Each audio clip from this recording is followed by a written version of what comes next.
This is the Big O Show.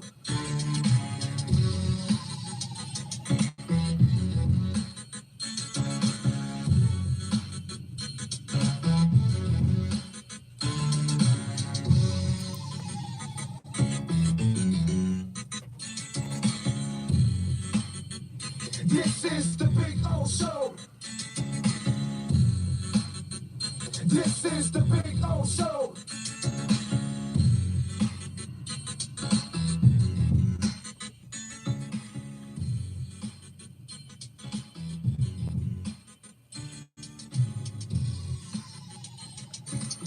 All righty. Welcome aboard. Time to have some fun.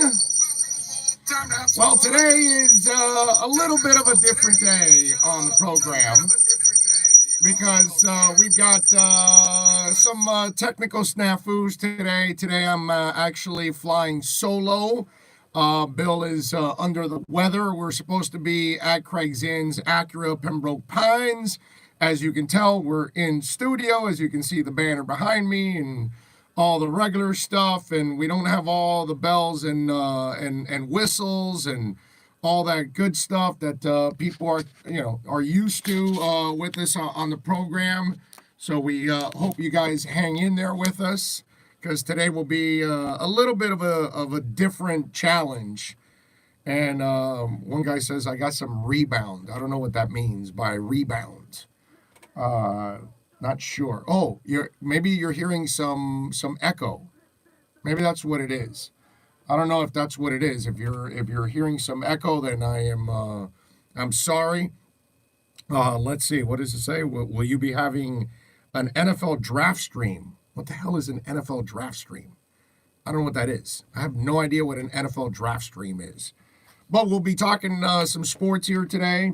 We will. It'll kind of be an abbreviated show today because we don't have all the bells and whistles and yes, Bill is coronavirus free, but he has asthma. So he had an asthma attack last night, and so it kind of affected him, and so as asthma can. So he will not be with us today, and he'll be back on Monday. Hopefully you guys can hear me. There's I guess you guys say there's an echo. I'm trying to, let me see.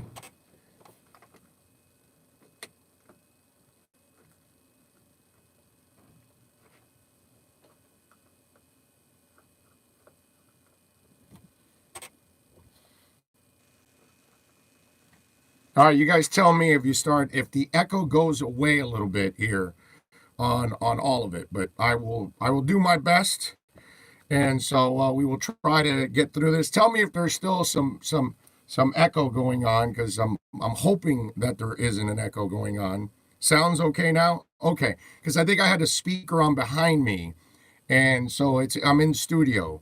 So normally you don't hear the speaker because I'm also recording the podcast through this mic.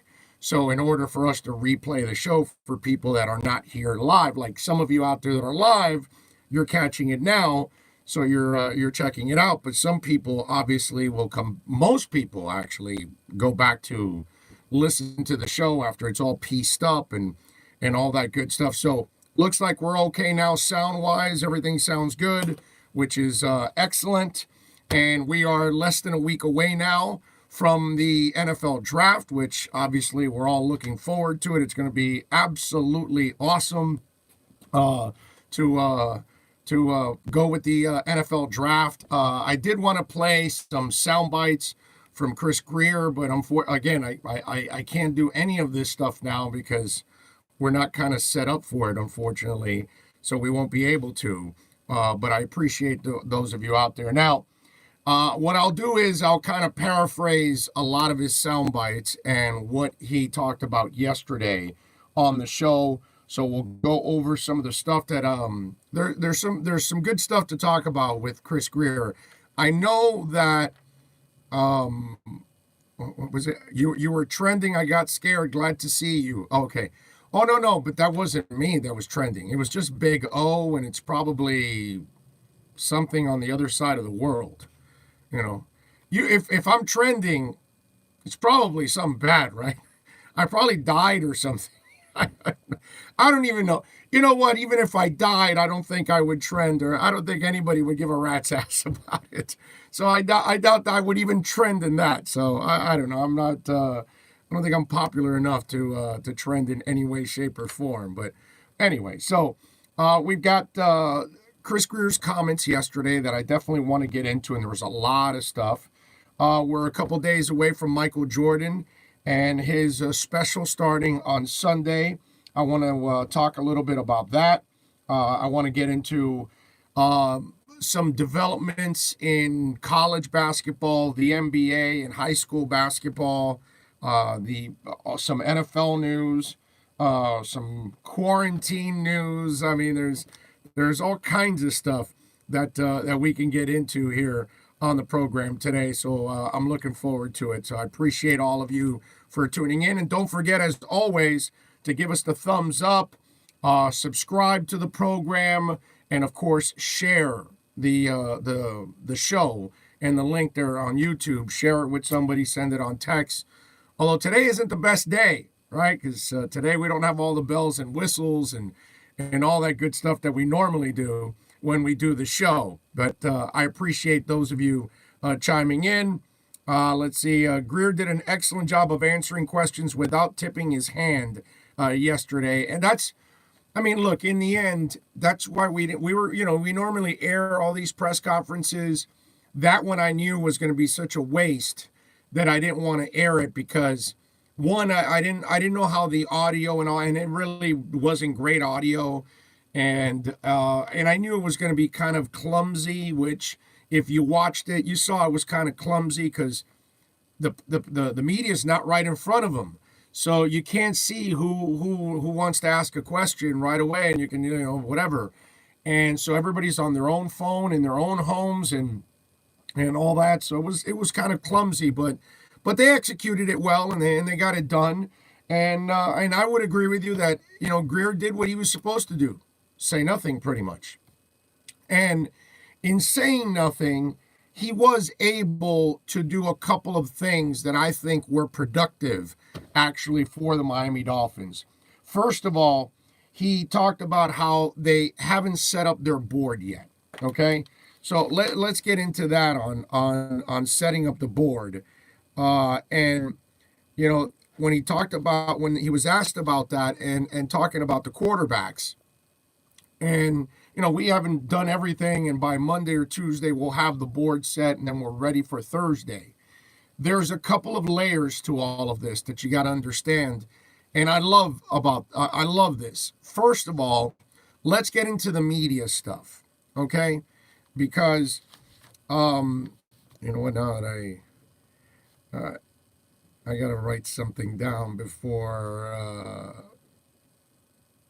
I forget that I heard this morning that I need to rip somebody for later on. But anyway, so he hasn't set up the board, right?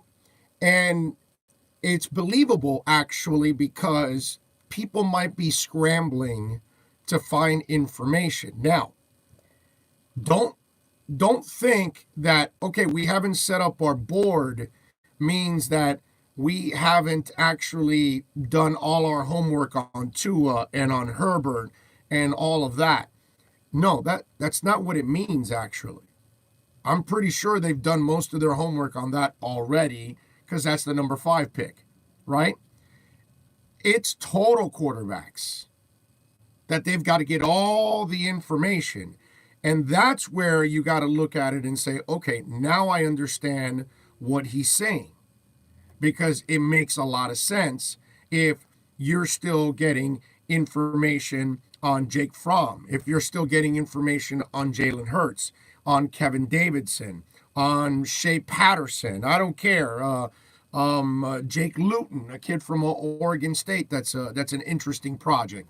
There are guys that you want to find out about, and you need to find out all their information, and you're trying to track down their trainers, and you're trying to track down different people that are around them, from high school to college coaches. So I can see where scouts are still working the phones and trying to get the proper information to then make your list and say, all right, this guy, this guy, this guy, this guy, and, this is number 1 and this is number 41, that kind of stuff.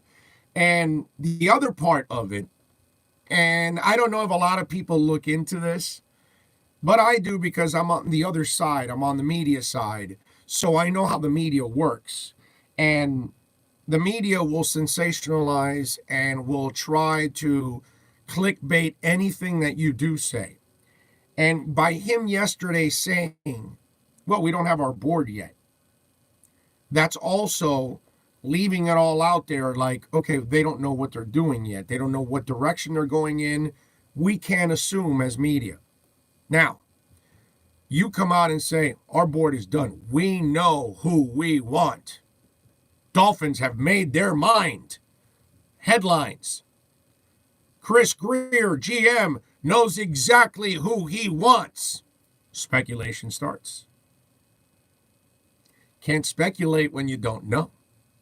Can't speculate when you say, we haven't made our list yet. It's interesting. And so that's why when I saw him take that approach, I looked at it and I said, smart. Leave it all in gray. Because, look, one of the things that I'm sitting there going, do you think that Chris Greer doesn't know where the hell he's going already at 5? He knows. He knows he wants this player at 5. And if this player's not there and he's gone, he knows number 2 who he wants. And number 3 who he wants. He has a backup plan to a backup plan. He knows exactly who he wants. That part is so far and away that part, I'm telling you, was BS. He knows what he wants. He has to know by now. They've done enough work, especially on the top guys. Now, have they gathered everything about everybody? No. I can see that because they haven't been able to finish all the interviews. They didn't get to do all their trips. They didn't get to do all the pro days. Because remember, when a scout walks into a university for a pro day, okay, he works out all of the Wisconsin players. But then he goes to the trainers and he talks to the assistant coaches and he talks to teachers and he talks to whoever he can get that has seen these players or whatever. Some guys might even talk to their friends. Might track down a friend. You just never, these guys, you just never know. Some of them are really good at tracking down. Because if the person is kind of a questionable character or maybe a personal type of, an introvert or something like, you want to find out as much as you can. So you might ask teachers, some of these scouts will go deep to find out how, hey, they say he's quirky. Well, let's find out how quirky he is. They say he's moody. Well, let's find out how moody is he. Is he moody with all the people around him? That kind of stuff. So all these little things they didn't get to do. And so now they got to try to track people down and try to ask them questions about certain players. So I can see them while they're still trying to gather information leading up to Tuesday. But at number 5, I'm like 99.9% sure that the Dolphins know exactly what they want at number 5. And we don't know what it is. That we're going to find out, And one of the things that I love about all of this is that some people are like, wait a minute, if they don't get a QB, what the hell was all this about? And that part I don't understand with some fans out there. I really don't, because the Dolphins need everything. Of course they need a quarterback. We all know they need a quarterback. But it's almost like people make it sound like you did all of this to get a quarterback at number 5. No, you did this to get the best player at 5. You cannot tie yourself down to an island and say, this is the only road I am going to use. You can't do that. At number 1, you take Joe Burrow, even though Chase Young is better. But you take Joe Burrow because he looks like he could be a franchise guy. And there's less questions about him right now. Tua's probably considered the better passer than him, but because of the injuries, you can't take the chance. Herbert, not nearly as consistent as Burrow, doesn't have the moxie of Burrow, doesn't have the leadership of Burrow, and doesn't win like Burrow. So, there you go. But this whole thing about, because I've heard this attitude out there from Dolphin fans. Well, what the hell did we do this all for? Well, you did it because you want to become a great franchise again. So you tore it all down because you need an offensive line. You need a D-line. You need linebackers. You need a secondary. You need a group of receivers. You need a tight end that's got some balls. You need a running back that you can pound the ball with. You need a great coach. You need a great front office. The Dolphins needed everything. So now we're seeing them, chop the wood and eliminate some of these issues. It wasn't like, well, hey, we're going to tear it all down because for sure we're going to pick a quarterback at number 5 or at number 3 or at number 8 or 9, wherever they ended up. It's almost like this attitude like you have to get the quarterback. So if the 2 quarterbacks that are there at 5 are question marks, but yet you can get yourself a starting what you feel is tackle, the way you feel about Joe Burrow is the way people feel about whatever. Thomas from Georgia, Worse from Iowa, whatever, man. Brown at defensive tackle, Okuda at corner, Simmons at linebacker. You know what I'm saying? There is a feeling of security with these players if you pick them. And then there's insecurity with Tua and Herbert because of the question marks. So I love this attitude like, well, no, we did all of this to just get the quarterback. And that's not true. They did this because they need to rebuild the football team. They need to build a good football team. And one of the things that we are, one of the things that we kind of get, bogged down with is I get we're so jaded about the quarterback, but we've had this conversation the last couple of weeks. And I've kind of tried to enlighten folks on football the last 20 years. And there's a lot of mediocre and average quarterbacks that have gotten to the Super Bowl and some mediocre quarterbacks that have won the Super Bowl. Okay? And you just watch Ryan Tannehill advance for a couple of weeks by throwing 70 yards a week. If there's a question mark with those quarterbacks at 5, big time question marks, then just take the damn tackle. Then just take the damn linebacker that you can play in 8 different positions. Then take the guy that you're sure is going to be a player. But because if you're going to take a question mark project at 5, then you can do that later on in the first round with Jordan Love. And you can do that later on in the second round, with Jacob Eason. Or you can do it with Anthony Gordon. Or you can do it later on after that with James Morgan. Or with Nate Stanley. Or with Davidson. Or with Luton. Whatever. There's several guys. And you're risking less.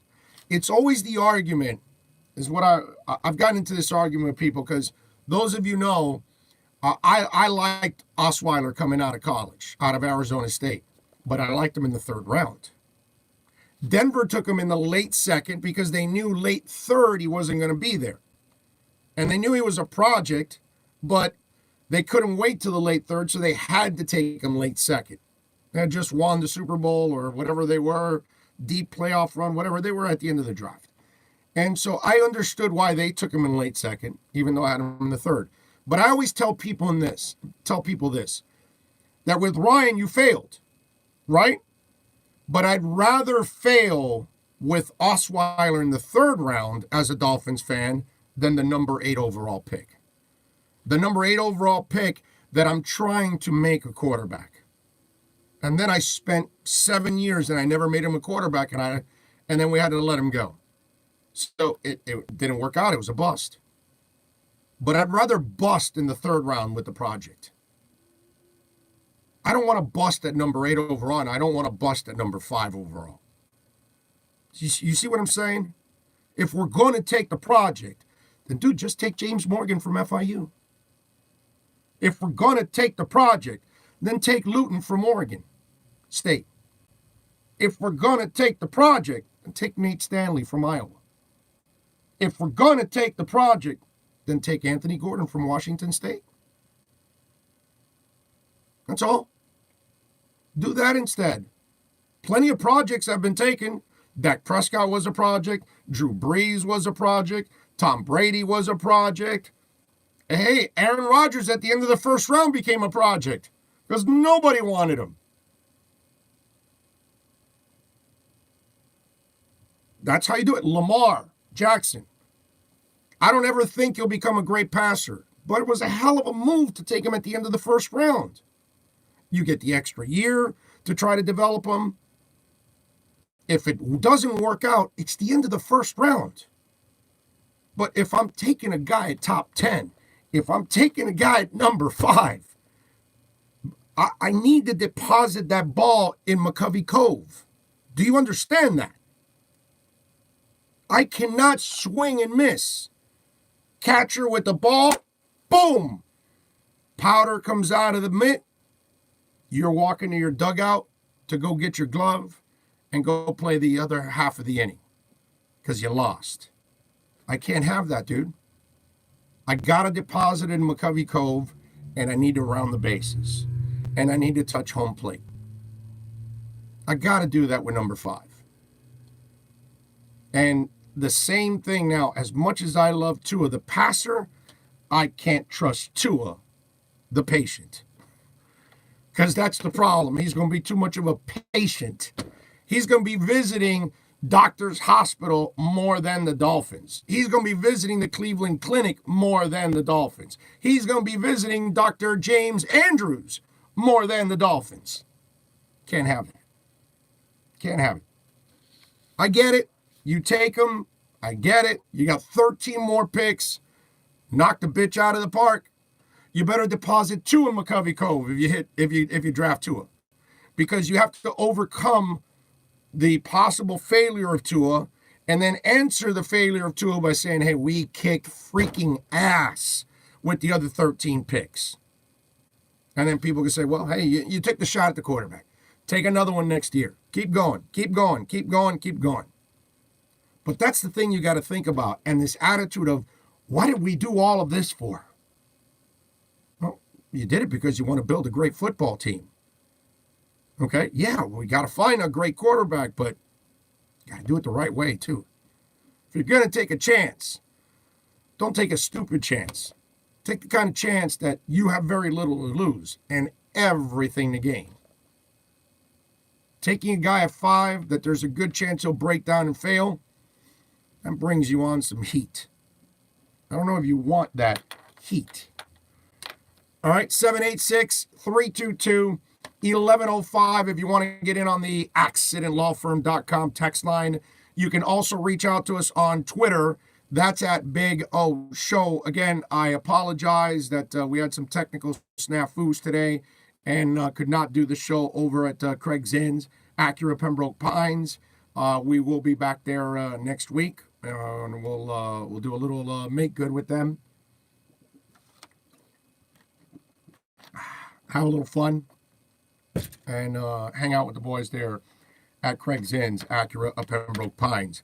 All right, the other thing that I saw in the press conference, and that to me, that was another thing that I liked about his comments, talking about how they're confident in the process right now and how they expect, that fans should feel good about it and that they feel like they're prepared. And I got to tell you something. I like that coming from Chris Greer. I do. I like that coming from your general manager because he's not sounding like he's scared. He's not sounding like he's nervous about the situation. And he's also displaying confidence for the fan base because this is a guy that's been around for 15 years now. And the part that I know some of you like to turn it in the negative, and I keep telling you that it's actually a positive because people keep him around because obviously he must be giving good advice to all the other guys in the past. And I think that Chris has a lot of hindsight in all of this.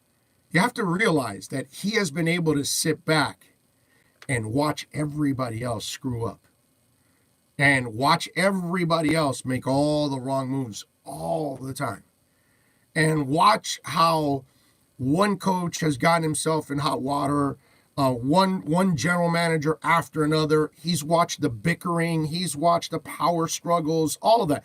And notice how he was never involved in any of that stuff. When we were talking about Jeff Ireland and Sperano and all this stuff and the redheaded lady, I forgot her name, and everything going on, and Phil, and, you know, when Sperano wasn't there, and all the bickering and backstabbing and all, you never heard Chris Greer.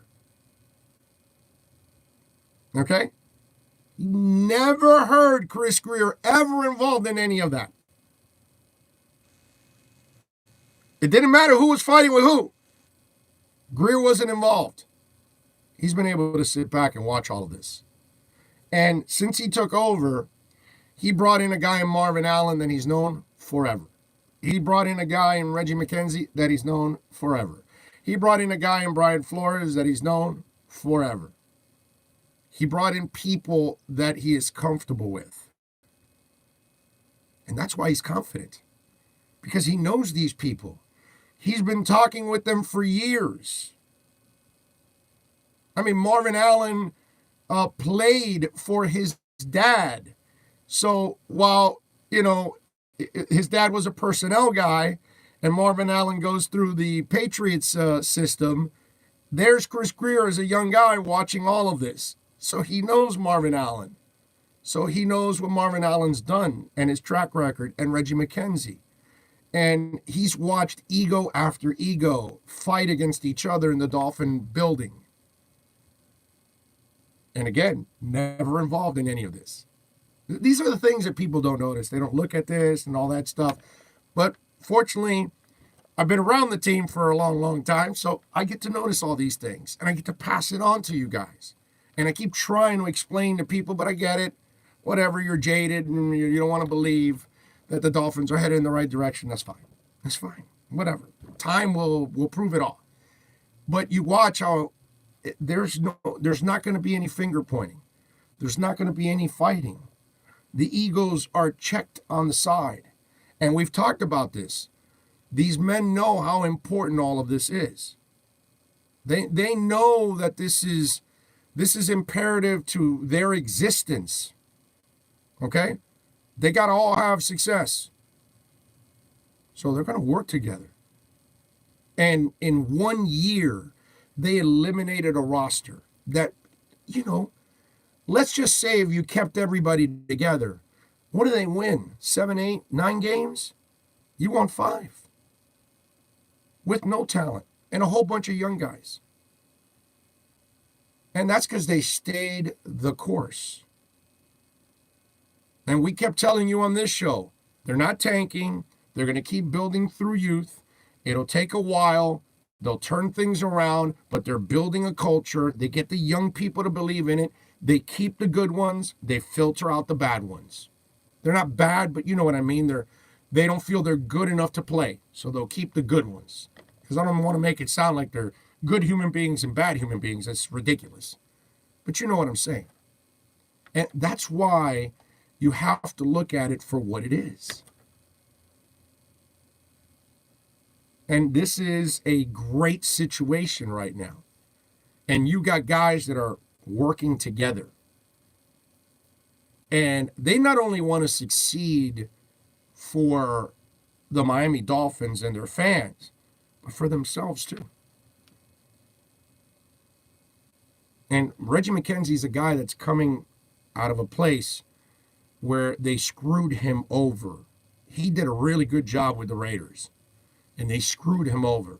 Marvin Allen's a guy that has done a really good job giving good advice to people in other organizations, and they've had a lot of success.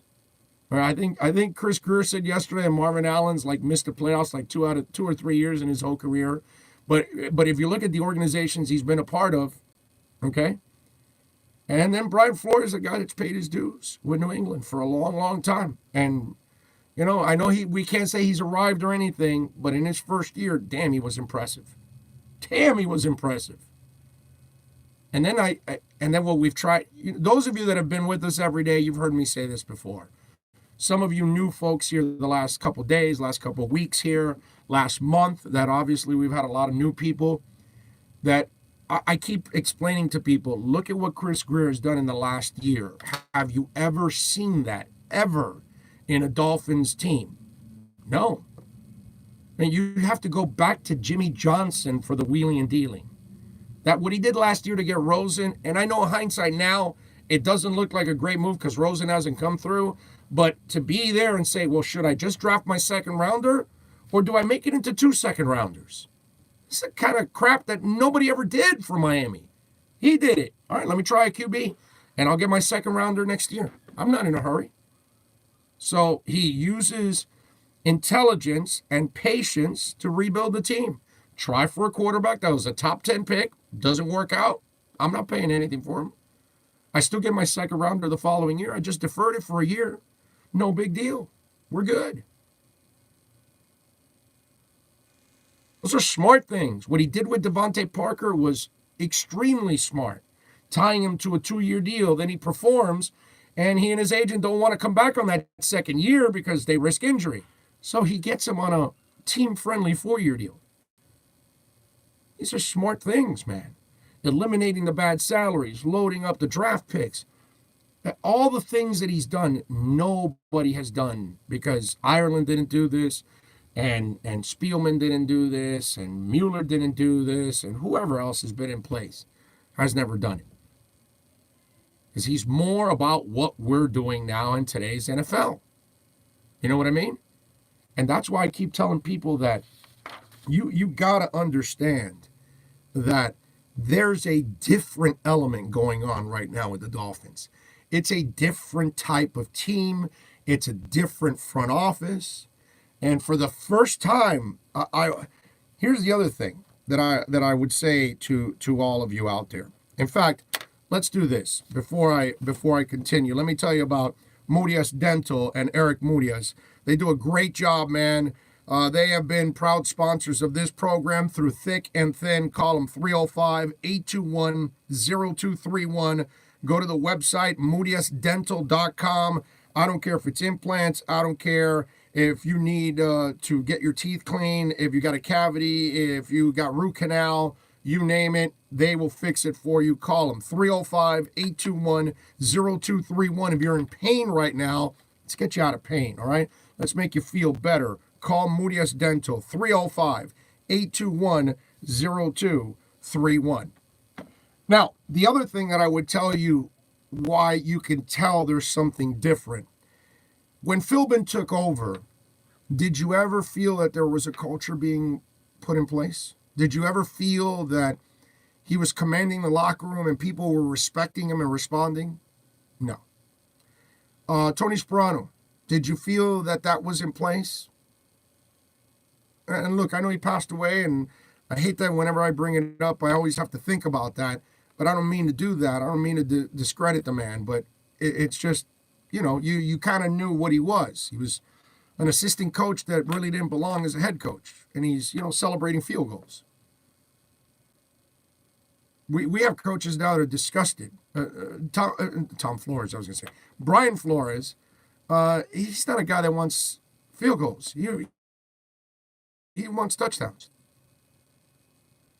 He wants what's best for the team. You know what I mean?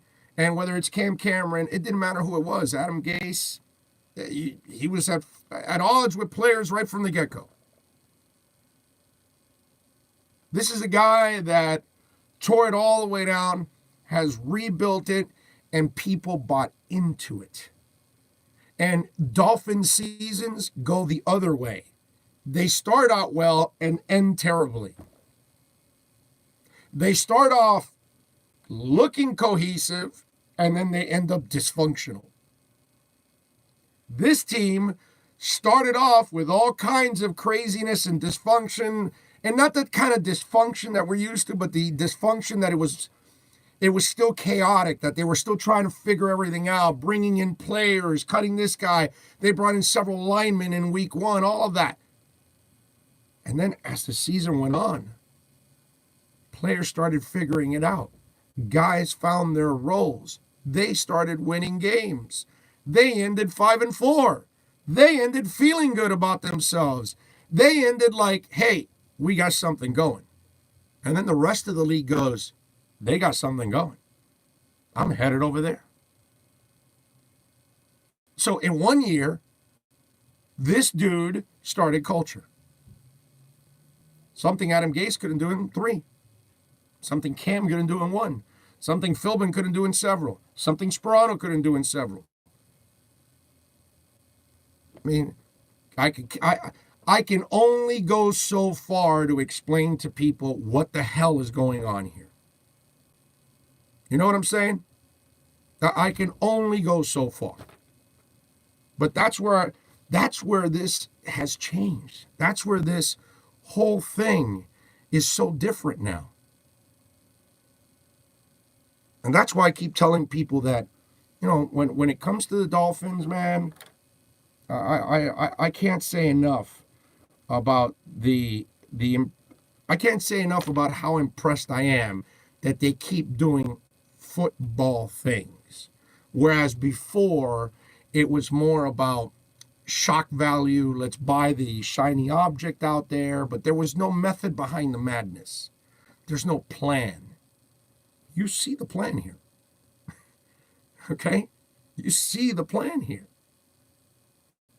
And that's pretty good that, because we're kind of tired that we kept pointing things out that were obvious and then it doesn't get done. Now we're looking at it going, wow, things are getting done here. Different ballgame. 786-322-1105. That's 786-322-1105. If you want to get in on the accidentlawfirm.com text line. Holy crap, man. I mean, I am so flattered how loaded this text line is. You know, which is great, but it also sucks now. You know why? Because I like connecting with people. I like connecting with our listeners. And man, I can't answer everybody's questions. I can't read them all. I can't. I'm going to get to a couple here. Billy the Fourth says, "Hola, we talking phones today?" No phones today. Not yet, at least, Billy. Troy Ortiz says, "I hope if we don't take 2, we trade down to 9 or 10, get 2 extras and an OT, then take Love at 18. John Burgess says, "If there's no NFL season, how would they determine the draft order next year?" Dude, I don't know. I figure lottery.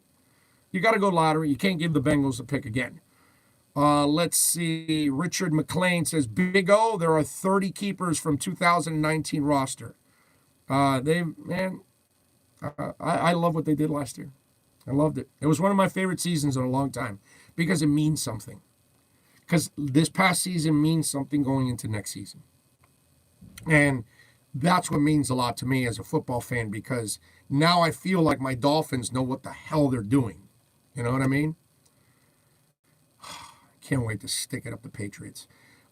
George says, LOL, I don't believe that for 1 second. They have a plan, A, B, and C, etc. already lined up.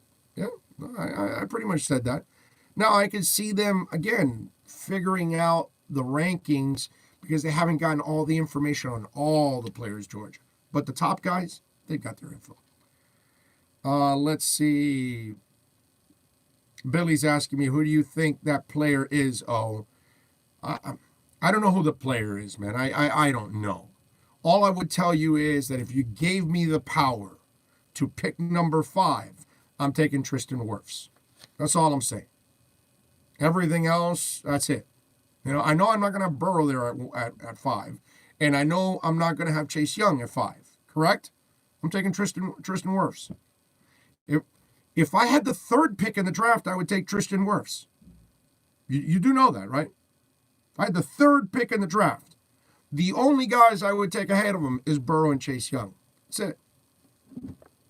Okay? And I love Simmons. I love Okudah. Obviously, Miami doesn't need Okudah right now, although that would make it one hell of a secondary. That would be really fun. You ain't going to catch a damn pass on them.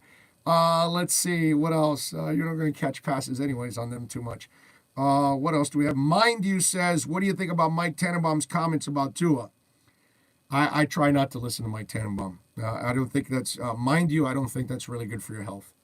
Jean-Luc says, build the lineup and Rosen play out the season with Fitz. That could happen. That could be the plan. Jonathan Dill says, great show, Big O. Thank you for your truth and unbiased commentary. Appreciate you. Thank you.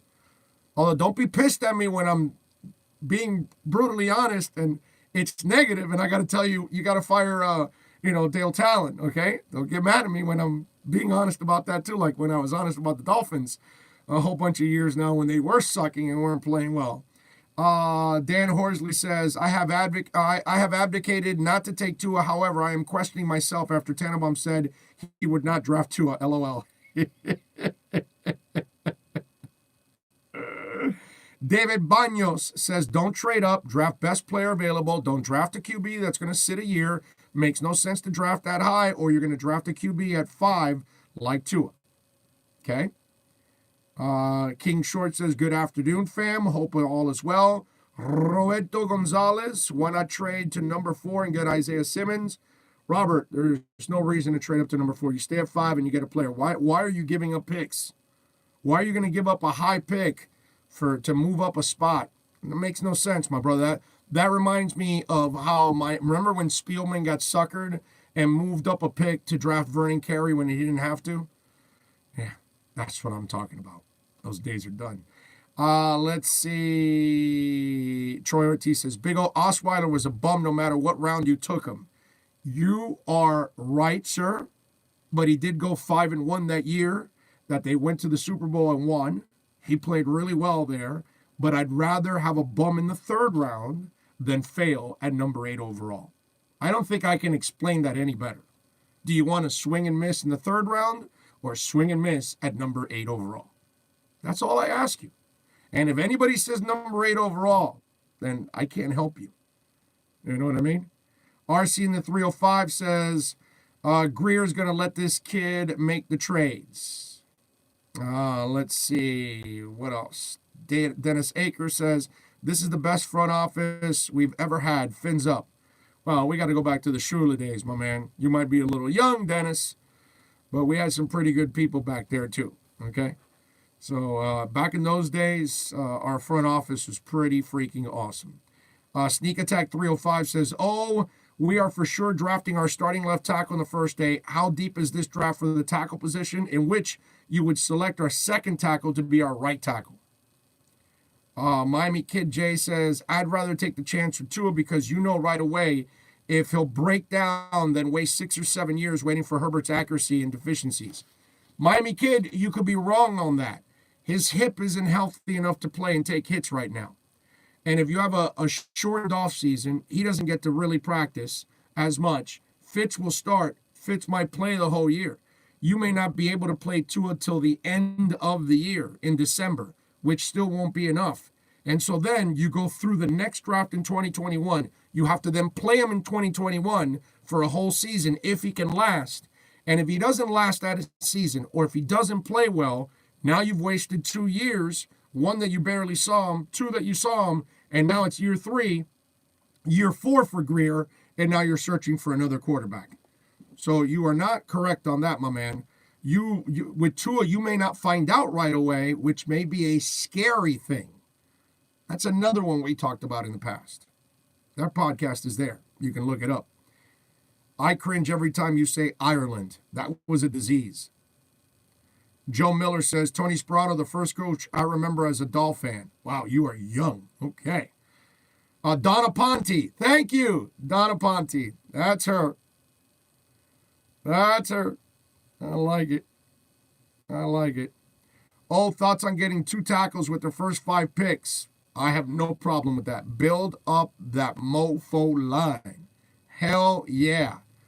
George Arthur says, Coach Flores winning 5 games with no talent was great, but I think the biggest challenge was making sure that locker room didn't give up on themselves. You got to commend them for that. You damn right, bro. It's called culture, bro. That's what that's called. That means you believe in your coach.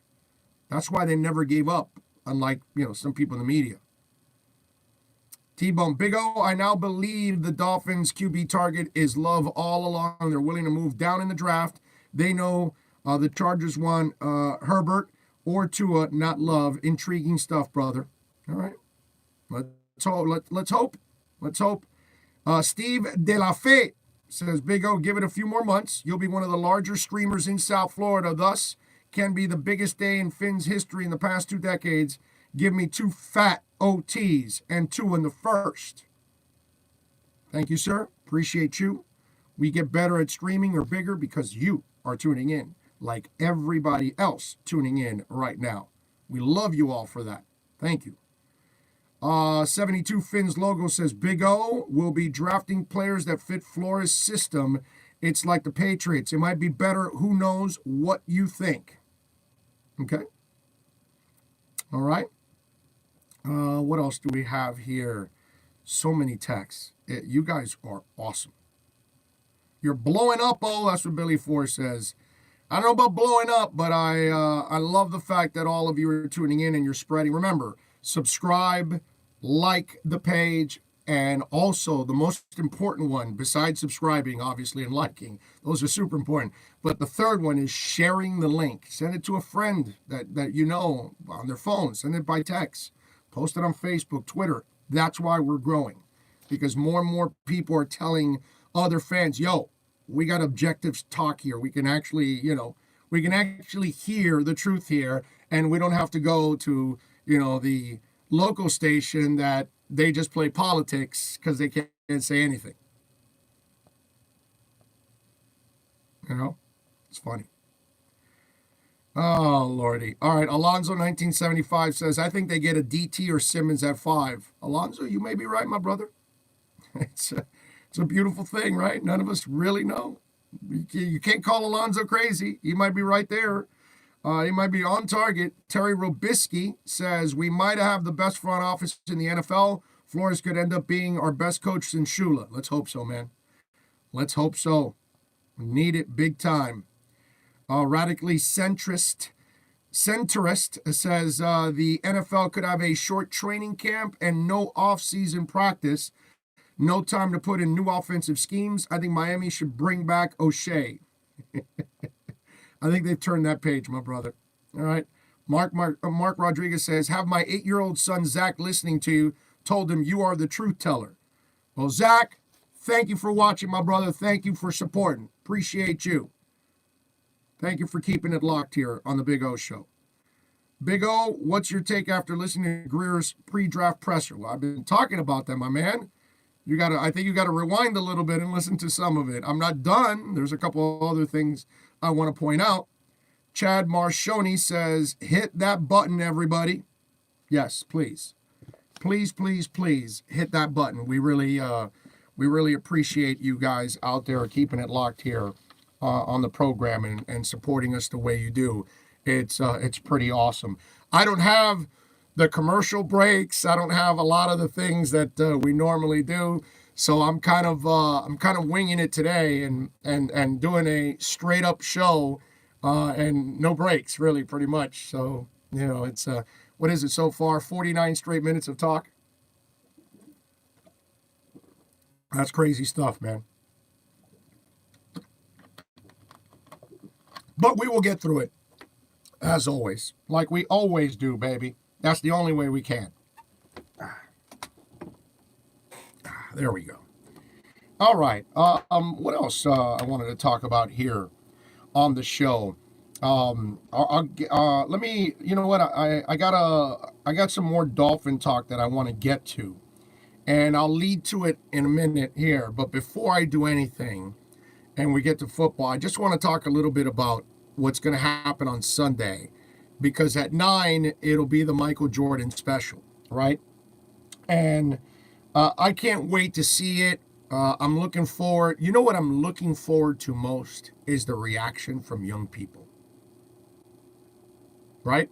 Because Jordan put it out there. He goes, maybe some people may not view me as a nice guy, may view me as a jerk because I was so overbearing as a teammate and all of that.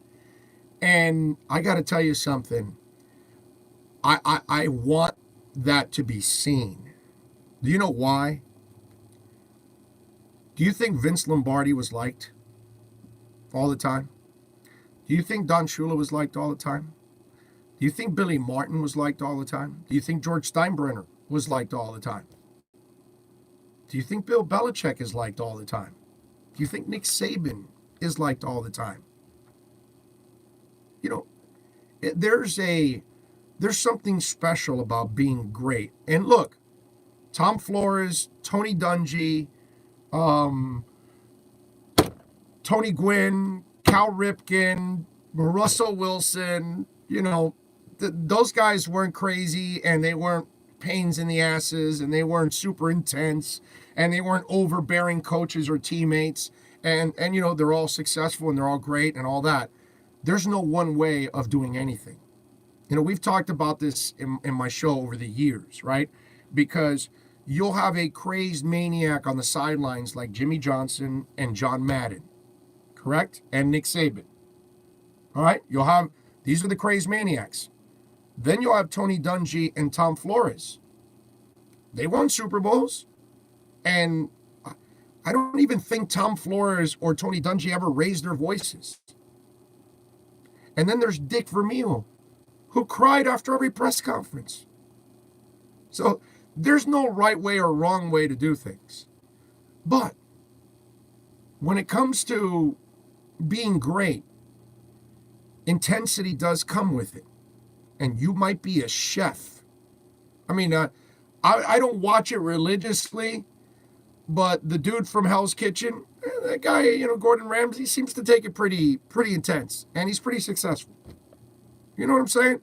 So there's a way of doing things, and it's not necessarily all, uniform. And what Michael Jordan was, and what Michael Jordan still is, and what he represents and stands for is greatness, is the demand of being there every day and coming through. You know what I mean? And sometimes there's an intensity that comes with it. And that's just the way it goes. Some people are really intense about what they do. It doesn't make them wrong for it, because if you're trying to be the best at your craft, okay, however you're able to do it, that's the right way it is for you. Some people just can't be mellow about it. Some people have to be more intense. Some people will demand more. We've all had all kinds of jobs. You've had the lazy boss, you've had the mellow boss, and you've had the intense boss. You've had the overly aggressive, intense boss that really doesn't know what they're doing, and it's a pain in the ass that doesn't know what they're doing. That's kind of scary. But when you're Don Shula and you're a maniac, but the results are the results every year, you can't argue with it. Right? And so if you want to play with Michael Jordan and you want to share in the 6 championships, there's a sacrifice that comes with it. And one of the things that I loved about listening to this, and this is with all great players, okay? This is with all great coaches. They don't tell you to do something they wouldn't do. If they want you to work 14 hours a day, the great player will work 15. Kobe Bryant was a maniac. Kobe Bryant didn't have a good game. After the game, he was practicing again. I remember him practicing till like 11 o'clock at night at the Miami Arena once, because he sucked that night and he was pissed and he wasn't there to talk to us. He was out on the court practicing, putting in like another 45-minute hour workout. Maniac. But he's got 5 titles. Rest in peace. It's there's I hope that Jordan is not embarrassed by it. I don't think he will be. But I do want this because any of us that are parents, any of us that work with millennials, any of us that have dealt with these millennials and Generation Zs, and we see how touchy they are, how emotional they are, that they fold quickly. They take everything literal. You know what I mean? And it's one of those things that it's because we've babied them. You know what I mean? It's kind of the parents' fault. Because think about this. Those of us that are older, they didn't baby us. I know my dad did not baby me at all. My mom did not baby me at all. Okay? And that's usually old school. Old school, you learn brutal lessons. You know, I told you that story when I was 18 and I got arrested. I had a tail light out, got pulled over in Medley, and cop tells me, "Hey, what are you, do you know why I'm pulling you over?" And I said, "No, officer, I wasn't really speeding." And because I knew in Medley, you anybody knows, there are certain like little towns around South Florida that you cannot speed. You know what I'm saying? Like, what is it, Riviera Beach down by North Miami? There's certain places like, Coral Gables, don't go speeding. There's West Miami, things like that. And so I was driving cool Medley, but I didn't know I had my tail light out. So he pulls me over for the tail light. He goes, you got your tail light out. Give me your license and registration. So, I'm thinking, all right, well, he either gives me a ticket or maybe a warning. Comes back, I didn't pay a prior ticket, had a bench warrant, got arrested. And so I called my dad, right? And I said, "Hey, Dad, I got arrested, man. I'm in D.C." And he goes, "Oh, you got arrested for what? That ticket I told you to pay a couple months ago?" "Yeah." "You're 18. You're an idiot." "I'm an idiot. I didn't pay it. Slacker." And he goes, "Oh, okay. So I told you to pay that so you would avoid this, right?" And I go, "Yeah." And I go, "Can you come pick me up, please?" He goes, "Yeah, no problem. I'll be there in the morning." So that was my lesson learned. The millennials, the parents go running. They try to teleport to the jail. Okay? All right? That's what they try to do. Teleport because they don't want their baby in the jail for 2 more minutes. Not old school parents. "Ah, sí. Que clase come mierda." And there you go. And that's it. So, yeah. Have fun. Dirty mattress, dirty brown bag with a soggy egg sandwich in it. Gave the mattress away, gave the soggy egg sandwich, just sat in a corner and waited. That's old school, baby. So I'm going to be interested to see how millennials respond to the MJ film or documentary, because they're going to see a guy that's crazy ass intense. And that they're going to see the demands and they're going to wonder, wow, what a jerk, or I couldn't play with that, or anything. It's going to be interesting. I'm going to love it because he was such an interesting character, because the Heat would have had more success without him. The Knicks would have had more success without him. Utah would have had more success without him. The Cavs would have had more success without. He was a C blocker for so many teams. Okay? But yet, you hated the fact that you were playing him, but it wasn't a guy you really hated, because there was always that admiration because he was so good. And that's the part that's so impressive about him. And that's the part that, whether you were a Celtic fan or a Pistons fan or whatever, that his team had a real rivalry with those teams, you ended up respecting him. And the other thing is, for those of us that watched him, unlike today's soft-ass basketball, back in those days, there were redwood trees in the lanes. and your ass would end on the floor, okay? 85% of the time you drove through that hole, you were getting hammered. And it was part of the game, okay? Whole different ball game. Can you imagine Jordan in this NBA? Oh, my Lord. He would just absolutely fry most of these guys. Because remember, he would also have today's training, today's supplements, all of that. He would be even better. It'd be scary. Because they're not built like him. You know, there's only a few guys that are wired like him. You're wired like, you know, it's this crazed thing that you're driven with. And it's impressive, man. It really is.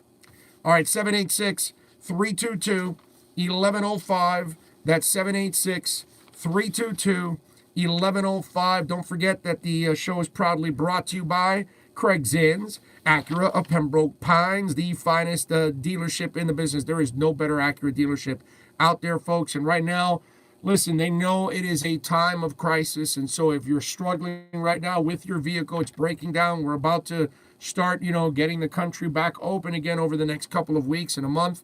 And so you're going to now start to need to get around that with that vehicle. And if that vehicle is breaking down right now, then let's get on in there to 15601 Pines Boulevard. And listen, you don't even have to drive it. You can actually call on the phone. Okay, go online. You can actually check out the vehicle, buy it online, and they'll deliver it to your home. And they'll give you 90 days, no payments, whether you're buying or leasing.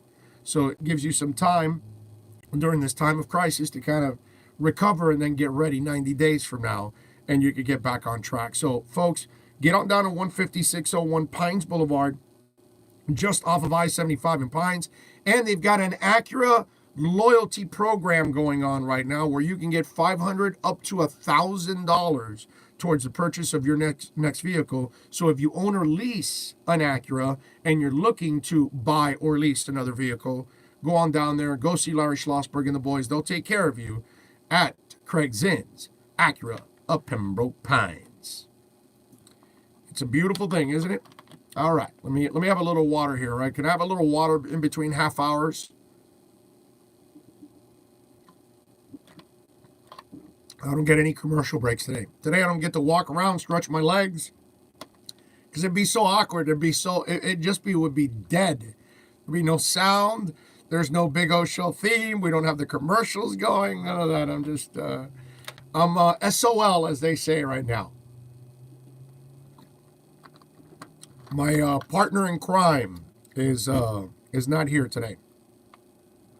72 Finn's logo says, Big O, same thing happened to me in Hollywood. I was 17. Dad didn't come pick me up until I had the suspended license. Lesson learned, never again. Got my license suspended. Oh, yeah. And pay the ticket.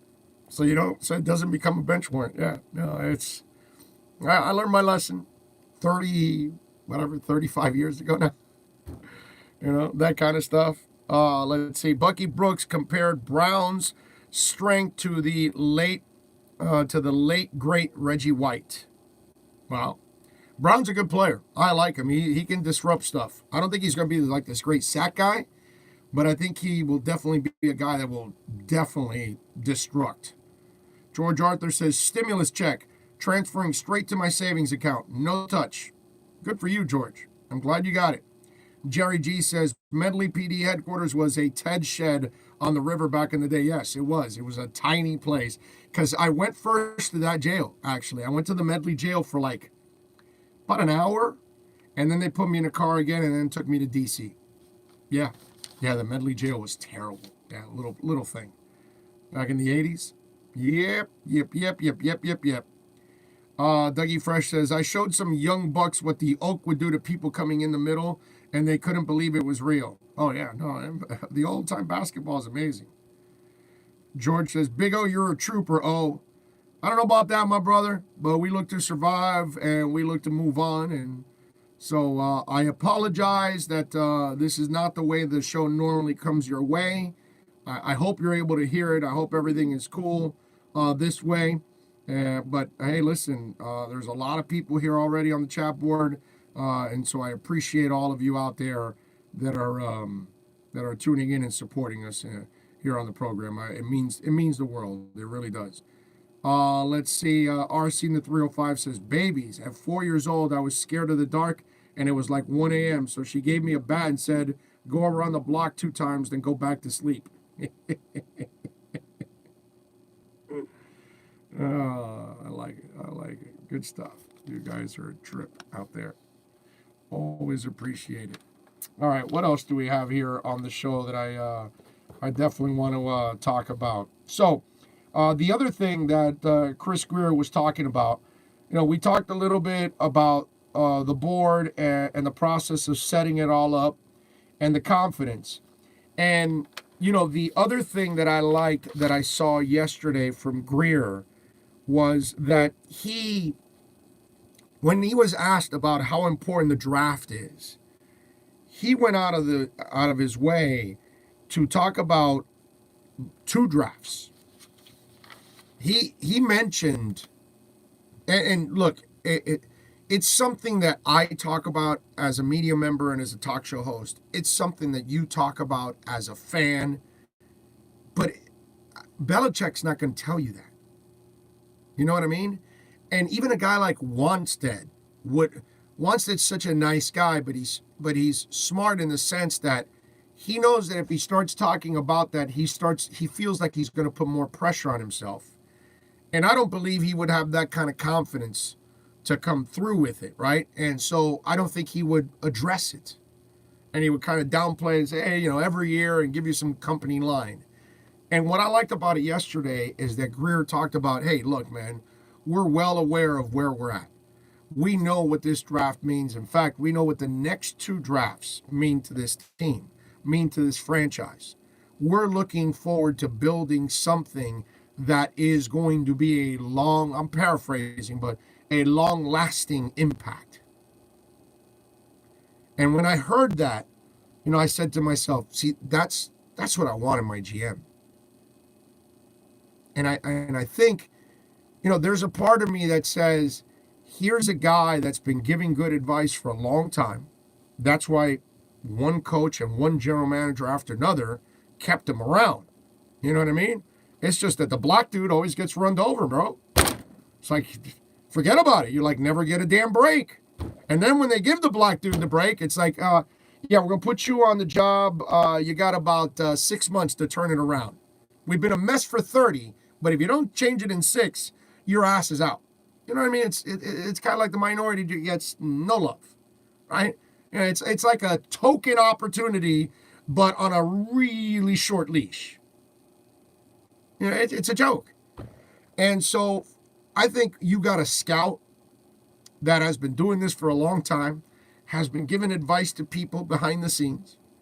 And then, obviously that advice and those reports are all there.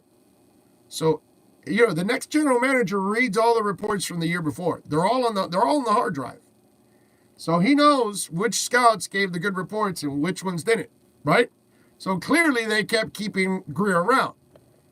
And I think this has happened to I think a lot of you out there have been Chris Greer. Let me explain. Okay? You've probably been doing something in your life, in your career for a long time.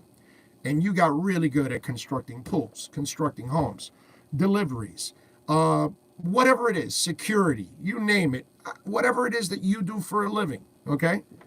And you got really good at it. And you got to a point where you said, man, I've been working with this alarm company and that alarm company, but man, I knew about this more than anybody else. And I can sell this, and I can do this, and I can put this, and you go and do it on your own. And you go and do it on your own, and you succeed. Because you always had that inner confidence that, man, if I could get the support, if I could get the right people, if I could get this business loan, if I could get this connection, I can do it on my own. And I think that's what we got in Chris Greer. We got a guy that has watched everybody else screw up, right? And then now he's got his opportunity. And he feels confident about his ability. He clearly feels confident about the people he's put around him. He doesn't have the ego that he's worried that somebody else might get the credit for something. He just wants that the Dolphins end up being the winner. It's not that regional scout Joey out on the West Coast nailed it and got this receiver, and that this East Coast scout got this one, and that Marvin Allen got that one, and Chris got this one, and that Reggie got that one, and then everybody needs. No, that dude is just like, bro, it's about the aqua and the orange. I don't care where it comes from, whether I find them or somebody else found them. We all win. And we kept having this battle of egos and behind the scenes. And when I see him say, hey, man, it's not just this draft. It's this draft and next draft. It's because they know it. And what I love is he's kind of addressing that he knows that, man, dude, I know I got to turn this around. Now, he's not going to say what I'm about to say, but he's going to say, hey, man, I know these two drafts are really important. Plus, I know I'm a minority. They're not going to keep my ass around for 6 years. I'm not going to get the Ryan Tannehill treatment. I'm not going to be Joe Philbin and get extended after you beat Minnesota in a meaningless game. You think Chris Greer's going to get that break? Get the hell out of here. He knows it. And I love the confidence. Because, hey, man, you were confident, weren't you? When you broke away from that lawn business and you said, you know, man, if I get a certain amount of lawnmowers, I get a couple guys with me, I'm personable, I can go get some accounts, and before you know it, you had yourself a landscaping business and you're kicking ass. Now you got 4 trucks, you got 12 guys working with you, you're kicking some serious ass. Because you knew what the hell you were doing. Because you felt confident. You were washing cars. So you know what? I can make my own car wash. I can find a spot. I'm personable. You know, the customers like me. That guy's benefiting from my business. That guy's benefiting from my personality. Why don't I sell for myself? And then you went out, you opened up your car wash business, and you're kicking royal ass. People love you. They come to see you. Don't think that that's kind of the same thing can happen in every other walk of life. And it's happened to a lot of you out there. There's a bunch of you right now listening and watching me going, you know, dude, I did that. And that's the sense I get from Chris Greer. That this guy's ready for the challenge. This guy wants this challenge. This guy wants to prove that he's a good GM. He wants to prove that he's a good leader. He wants to prove. And by the way, let me add one more thing. His dad was in personnel. Not that he wants to succeed just for his dad, but there's something personal for Chris Greer too. It's not that he's fighting for minorities, which he is. Okay, we all know. Reggie McKenzie, Marvin Allen, Brian Flores, all 4 men they are the pillar right now. They are the pinnacle of the NFL right now when it comes to minorities. Okay? But professionally, Chris Greer's brother was an extremely successful hockey player in the NHL for many years. His dad was a successful guy in personnel. It's in the family. It's in the blood. He wants to win personally. This means something to him. This is a football guy that grew up in this business under his dad and then went into this business. Do you think he doesn't want to? He wants to succeed more than any Dolphin fan out there in the world. He wants to prove it. And he's confident. And he should be. He should be. Because I think you start to notice the people around him, and it's like, okay. And by the way, all great leaders put great people around them. All smart people try to find people that are just as smart or smarter to put around them, because they become better that way. Every leader becomes a better leader with better people around them. If your leader is surrounded by deadbeats, and he's got to carry those deadbeats around every year, man, that bogs your ass down. You got to have people around that you can delegate, that they can go succeed, that they can carry you, that they can assist, that they can make your life easy. You got to have that. And that's what I'm seeing with Greer, that he has that confidence. And that's good for us here in the Dolphin Nation. All right, 786-322-1105. If you want to get in on the accidentlawfirm.com text line, that's 786-322-1105. If you want to get in on the accidentlawfirm.com text line, you can also reach out to us on Twitter. That's at Big O Show. Follow us there as always, because as you know, that's a 24-hour talk show. I'll get back to a little more Dolphins talk in a second. I saw this story about Shaq, and not sure if you guys saw this, but and I'm gonna say something that, you know, it's not the nicest thing to say, but I'm gonna go out on a limb, and I think it's true, actually. And did you notice that when Kobe passed away, Shaq was really remorseful, right? And I got to tell you something.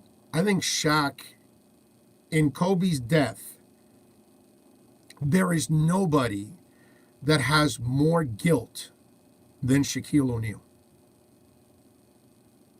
I really believe that. I think Shaq, I think it hit Shaq in the face that he had been such a jerk with Kobe for so long, dating all the way back to the Laker days, when he gained 400 pounds and he just wasn't working, which, you know, any of us that lived through it and watched it, you know what we're talking about. Kobe could be a pain in the ass and all that, but Kobe was a hard worker and determined and was a professional all the time. Shaquille O'Neal was not a professional all the time. Okay? Shaquille O'Neal likes to joke around. Shaquille O'Neal was so gifted. Okay, the good Lord just blessed him with this freakish body. It was impossible to stop. So all you had to do was, you know, put in a little work, and because your physical nature, you were going to dominate anyway, right? And Shaq, I've always said this for many, many years. He wasn't the force on defense that he should have been. Okay. And when I see how guilty he felt that, you know, he really didn't get to like really repair his relationship with Kobe, even though they would actually deal with each other's kids and all that, but those two guys still weren't on the same. And look, I know Kobe also pulled a really low life move on, you know, the whole thing with the cheating and all that and ratting out, which is unacceptable in every way. But at the same time, you had to, you know, kind of hammer things out already at one point or another. Because if one side's trying and then the other side isn't. And so Shaq now says that he's so emotional about Kobe's death that he's not going to watch the 2020 Hall of Fame ceremony. Because it says it still makes him sad. He goes, still miss him, still think about him every day. He said it on the big podcast with Shaq. He goes, with 10 being the worst on the scale of sadness, he's finally at a 2 right now. And watching the Hall of Fame ceremony would bring me back to 7, 8, or 9, and I can't right now. Okay? Then he continued, he goes, it would be great if his wife gave a speech or his mom or dad gave a speech, but I'll see that afterwards. I'm going to watch the ceremony. He also floated the idea of having Kobe hologram at the ceremony, saying it would be nice to have a Kobe-gram sitting next to everyone else. So, you know, it just sounds to me like Shaq is he feels guilty as hell with the whole Kobe thing. Like he couldn't put any kind of closure. And you feel like after all these years, a couple decades go by already, you kind of want to, you know, work it out and hammer it out and just, you know, let water go under the bridges. And hey, listen, it not that it justifies anything that Kobe did, but it wasn't like Shaq was, you know, It wasn't like he and Shawnee were going to be there forever, because they're not. They're not even together anymore. You know what I mean? So it wasn't like a guy that really lost the love of his life because of Kobe or anything like that. You know what I mean? Shaq was screwing off, and he was going to pay the price anyways. So it didn't matter. But every time I see this story, I see a guy, to me, in my eyes, that looks and feels absolutely guilty about everything that went on. All right, 786-322-1105. If you want to get in on the accidentlawfirm.com text line, you can also reach out to us on Twitter. That's at Big O Show. Follow us there as always, because that is definitely a 24-hour talk show that is always going on, and you'll love the talk show every day. So tune in, please, and we appreciate you as always for making it great by tuning in and contributing like the way you guys do every single day. I saw yesterday where the nation's, or one of the nation's top high school players, Jalen Green, is going to skip high school and go straight to the G League. Now, I've been talking about this for a while now, and I'm looking for a tweet that Shams Charania had yesterday, and he was talking about another player that's actually going to go to the G League. And I saw this last night, and what came to mind is something that we've talked about here on the show for a long, long time now. And this is why when people ask me, hey, what do you think about, college basketball? Are you watching this, watching that?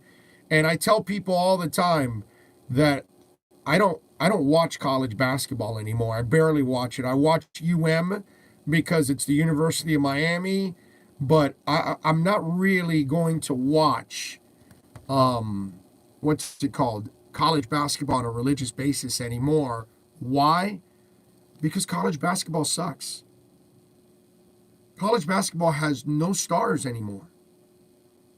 I grew up with college basketball where I knew Pat Ewing was going to be at Georgetown for 3 to 4 years. And I knew I was going to get Michael Jordan for 3 to 4 years. And I knew I was going to get Billy Owens, and I was going to get whatever, and Dikembe Mutombo, and I can go on, and Larry Johnson, and all that stuff. And watching Duke and UNLV play 2 straight years against each other in the finals, nothing that goes on now in college basketball can even come close. Okay? Nothing at all. You can't, and that's because when we were watching college basketball back in the day, we had legit stars. Now, these names change every year. You barely know these teams. There are no rivalries anymore. Players aren't facing each other year in and year out anymore in rivalries. And the few stars that you have left, they're freshmen. Their stars are stars that never even played on our leagues. In our college basketball, the stars of today's basketball, they were on the bench. They had to sit out a year.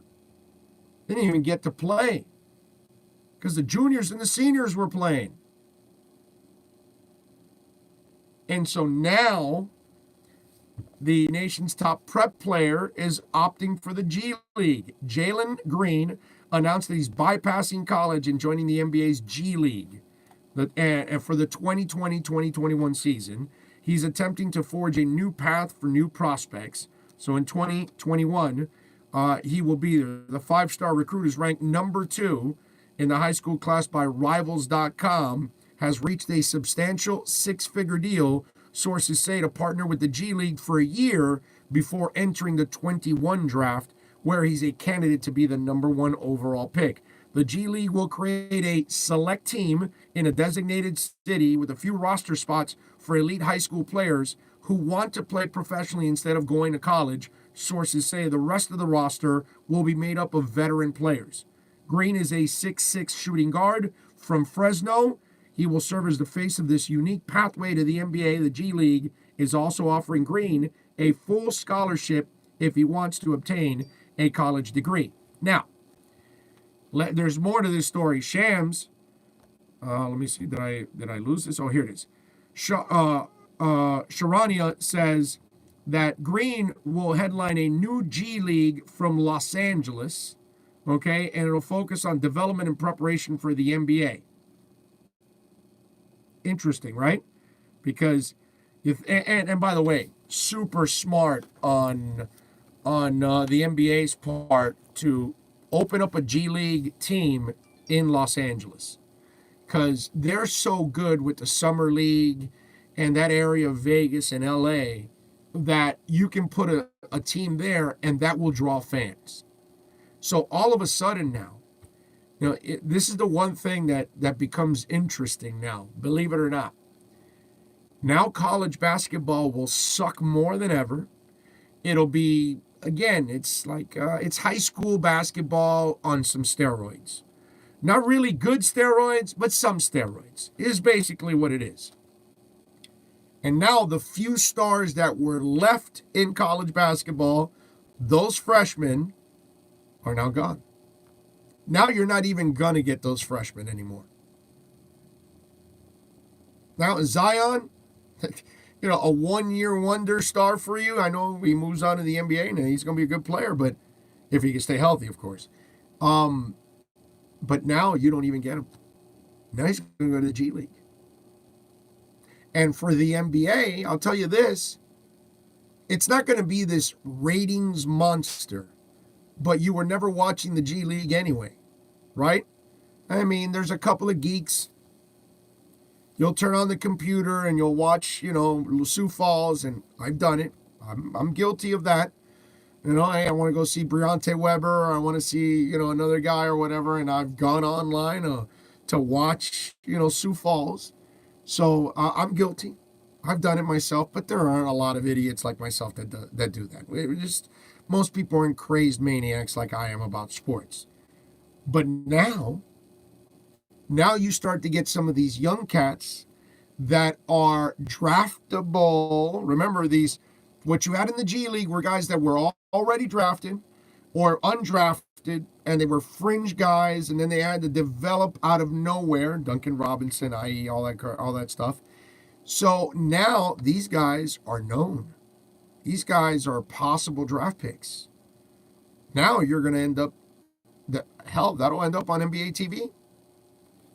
Those kind of games now. Guaranteed. Because, you need 24-hour programming anyway. So now that G League team in LA is going to have some pull now. It's going to actually get some ratings. Not big ratings, but the basketball nuts now, the writers, people that follow the sport, and then fans that are part of the lottery that year, that they know they're going to be in the early part of the lottery, those fans are going to be watching that.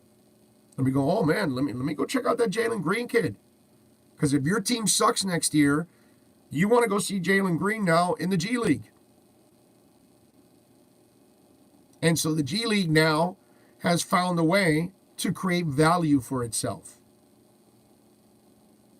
And the NCAA, which pretty much has been killing itself with the direction that it's going in, now will pretty much end it when it's all said and done.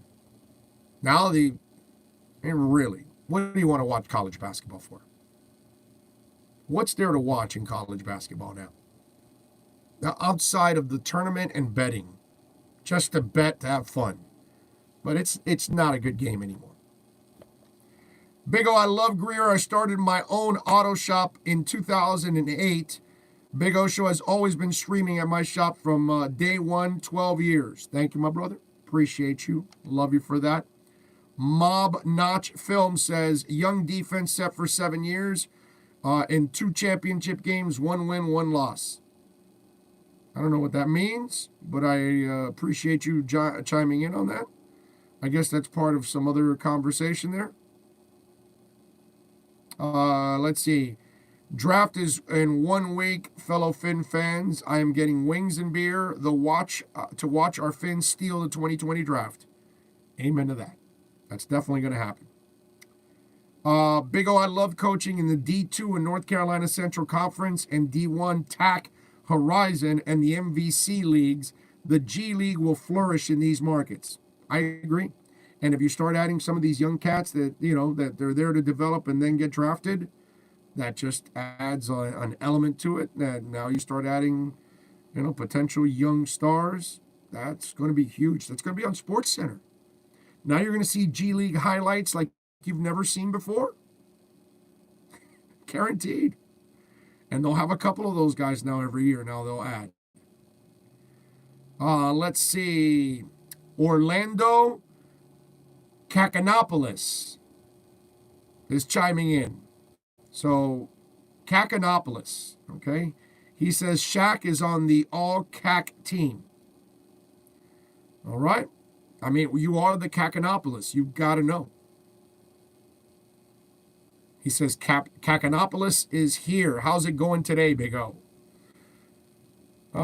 Mickey Koyazo says, I love how Greer in his conference gave zero indication of anything asked and how he always mentions everyone on the staff, not like Gase or Ireland who took all the glory, blame the wrong, and blame on everyone else. Yeah, no, you're right. Call of Duty 1 says, you are preaching the truth. I started my business 12 years ago and I'm the best in what I do. Greer and I share the same type of personality. Exactly. I knew when I saw that, I go, so many of us are like Chris Greer. Hell, look what we're doing now. Here. How many people in the radio business say, all right, why am I going to try to get another job in radio? Let me go do it on my own. See if it works. And I don't know if it works yet, but 7.5 months in, we've got 1.1 million downloads on the audio side. In the last 28 days, we had over 1 million minutes viewed on YouTube. We're doing all right. So right before the pandemic, 4 people making money off the show, 4 employees, 3, but 1 was a, contributor. So it's 4 different people. I think we were doing all right. Those are the moments where I feel like, okay, well, Len Weiner couldn't find his ass hole with a funnel. Why am I going to try to keep working for clowns like that don't know anything about radio? You know what I mean? Losers like Kaladiud, you know what I mean? And you don't want to work with fools like that. Got to move on. I got more knowledge and talent in this part of my finger than both those clowns combined. So, I mean, so there we go. Actually, this is way more successful than anything I did at 1210. Not even, like, nobody even knows that place is even alive. It'll be dead soon anyway. What can I tell you?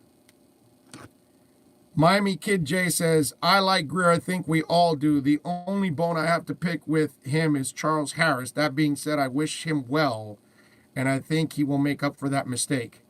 Miami Kid J, dude, when you pick Tunsil, Wilkins, and Fitzpatrick, or Fitzgerald, it's Fitzpatrick, I'm sorry, or Minka, and Charles Harris is your 1 miss out of your 4 first-round picks. Brother, what are you talking about? That's 75% of his first-rounders. Do you understand that? The 4 drafts that he's been in charge of, his 4 first-rounders, because he's only been in charge of this past year was draft and free agency. Okay, last year and this year. But the other 3 drafts, he was only in charge of the draft. Free agency was still Tannenbaum and Gase all over that crap. But the draft, he picked those 4 guys. 3 of the 4 are players. I know they traded 2 of them, but they're still good players and they're good draft picks. So it's the most asinine thing, Miami Kid J, to slam a guy for 1 pick, and then you don't mention that in the 4 years he hit on 75% of his picks. Oh, and by the way, he adds Xavier Howard in the 2nd round. If that doesn't make up for Charles Harris, I don't know what does, dude. See, these are the moments that some of you out there just frustrate the crap out of me because you're not objective. you're selective, and then you're making a terrible point in the process. Miami Kid J, you're listening to me. You can't pick on somebody when they miss 1 out of 4. It doesn't happen. Doesn't make any sense. In football, in the draft, if you're going to tell me that the next 3 first-rounders this year and 1 first-rounder next year, he's going to miss on 1 of those 4 first-rounders, I'll take it every single freaking time. Every time. Anybody would. Hell, give me 50% of your first-rounders, and I'm happy. 75, I'm orgasmic, dude. Okay? All right, let's take a break. Man, I can't believe it. All right, Toyota of Hollywood, 1841 North State Road 7. They know how to get it done. They come through all the time, baby. They are the #1 volume sales dealership in the Southeast United States, baby. And they've got over 1,500 cars and trucks. Go see Steve Ostroff. Go see Gary Thompson. Go see Rick. Tell them that I sent you. Please, if you go out there to buy or lease a vehicle, tell them, hey, man, we listen to O's show all the time. He talks about you guys. He says you're going to come through for us. And they will. They'll also give you 90 days, no payments, whether you're buying or leasing, to make it easy for you during this tough transition. So, if you're sick and tired of that vehicle you're driving right now, and you want to get a new one, or you want to get a certified pre-owned, get on down to 1841 North State Road 7. It is Toyota of Hollywood. All right. George says, it's been beautiful watching this thing take off. Wait till you see what comes up in the next couple of years. That, my friends, is going to be awesome. To watch this team kick the amount of ass that they're going to kick over the next couple of years, I'm telling you, man. You know, that is going to be a lot of fun. It's what we've been waiting for. Basically, you know, it's what we've been waiting for. We've been waiting for a long time to get this done, and we've been waiting for this team to turn the corner. By the way, next week, I'm already in the process. We are loading up the shows. We're gonna have all kinds of guests. I didn't really go heavy on guests this week. I had a couple, but I kind of want to lay off to next week. And we're going to be so draft intensive next week. And on Monday, we will be at VSS West Pines. And we will start off at 11:20. Normally, it's at noon when we are out there, but we're going to be on at 11:20 on Monday. Pete Prisco will be joining us at 11:30, actually, from CBS. And then we've got a slew of people that are going to join us throughout that day, and then throughout the week that we're already in the process, Bill and myself, of locking these guests down for you. So we're going to have draft talk that you cannot get anywhere in South Florida, because, of course, you're not going to... I mean, do they go to the East-West? Do they go to the Senior Bowl or anything? Do they spend any money in any of those stations? No, I don't think so. They barely have any sports talk on, as it is. So if you want to talk football and you want to, actually get the real skinny, this is the show you're going to have to listen to. So we are lining up all kinds of great guests. I get pro scouts on too, kind of break things down for you. So give you, I'm telling you, the kind of draft talk that we're going to have next week. Okay, forget it. You do not want to miss it. So starting on Monday, every other day we start at 11 a.m., except on Monday, it'll be 11:20, okay? And the folks at VSS West Pines, they open at noon.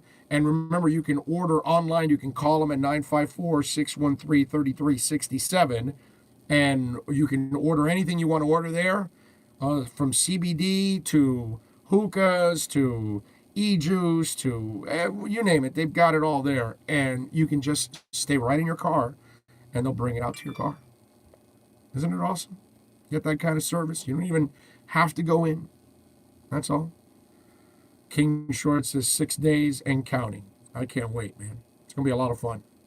We'll get to talk about some sleepers. We'll talk about late rounders. We'll get into some juicy talk in the NFL draft next week.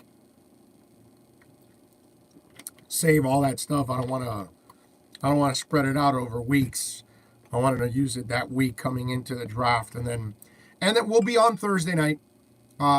Not sure yet what I'm going to do where, but worst case scenario, we'll be right here, and we'll be on. I don't know if I'm going to stay on for the whole draft. You know what I mean? But I'm going to go on for all the Dolphin picks. That's for sure. And maybe what we'll do is we'll keep it going, the live feed, and I can pop in and out. And maybe I can't talk the entire time. I mean, think about this. I see the counter there. I've been talking right now for 100 consecutive minutes. That's not an easy thing to do, man. Talk for 100 consecutive minutes, not take a break, pretty much. Except I can take a couple sips of water and keep rocking. But you know that's kind of part of the game. But anyway, if you want to get in on the accidentlawfirm.com text line, it's 786-322-1105. That's 786-322-1105. If you want to get in on the accidentlawfirm.com text line, you can also reach out to me on Twitter. That's at Big O Show, as always. Follow us there. Don't puss out. 100 minutes is easy, Max says. Yeah, 100 minutes is easy, isn't it? Yeah? My brother, I get in the car and I listen to radio stations. And I listen to two hosts, okay, sometimes struggle to keep going on a conversation. And most of the gentlemen and women that do shows, they don't maintain the sports angle. They got to go into 8 other directions. So far, we've done 102 straight minutes of it's all sports. You know, it's pretty good that, think about this. In a time where we have no sports going on whatsoever, that this is one of the few shows in the country that you can tune in every day, and most of it is going to be sports. It's pretty difficult. Big O is blowing his own horn. What can I do? I got to at least give some props to our show. There, I think we're back now. We're back. Don't forget to give us the likes right there. Don't forget to subscribe, please, of course, and also share. Use that share button. Send it out to a friend on a text and post it on Facebook or Twitter or Instagram or Reddit or whatever it is that you do. And I appreciate all of you out there, as always, taking care of us. David Banos. 102 minutes. Eres un, and yeah, there you go. Now, it should be not in, but I got you. I'm with you, and thank you. Antonio says, don't care who dislikes Greer. He's done a good job, what he's had to work with. I'm hyped about the draft. The future is bright. This Café Cubano has got me pumped. Finn's World. Amen to that. I'm with you there, man. It is, I haven't felt this good about the Dolphins in over 20 years. I mean, I've told you guys this before. It's not the first time I say this. I said this last year. I told you that I was feeling good about this because I know who the personnel people are. You know, I know their reputations. And to put them together, and then the only guy I didn't know was Flores. And the impression he left me last year, I mean, it was amazing. I can't say any more about Flores. That guy was awesome last year. So, again, that tells me that, you know, think about it. If that's Chris Greer's first move, and he actually hit on the coach, it's a hell of a job. And, you know, one of the things that we don't talk about enough, and, you know, you hit on a coach, you build a culture, right? But what you do in the process of hitting on the coach and building the culture is you get to give us confidence, because we haven't had any confidence in the Miami Dolphins in forever. And that's what I'm starting to feel from even media members. I'm starting to feel like, okay, I understand what they're doing. I like it, all of that. I'm getting it more and more from fans now. Like, okay, now I understand what they're doing. It's cool. Even I think Greer won a lot of you in free agency, because a lot of you saw what that staff did and how they attacked free agency, and you draft geeks out there, that this isn't a great pass rush draft. And you kind of looked at it and you said, wow, and we talked about it obviously on the show, that, he went somewhere where it was weak. Hell, I even noticed Omar Kelly like a week ago tweet out like, hey, I'm starting to believe a little bit more in Chris Greer and staff, because the way they attacked free agency was they got some of the pieces that were the weakness of the draft. And I retweeted to him, well, it took you a while, bro. Welcome aboard. It's like you took you a while to notice that this is what it was about. And I think people are understanding, because it doesn't build confidence when you're constantly changing coaches. It doesn't build confidence if you fail all the time in the draft. It doesn't build confidence if you sign the wrong free agents. It doesn't build confidence if you do things that don't make any sense.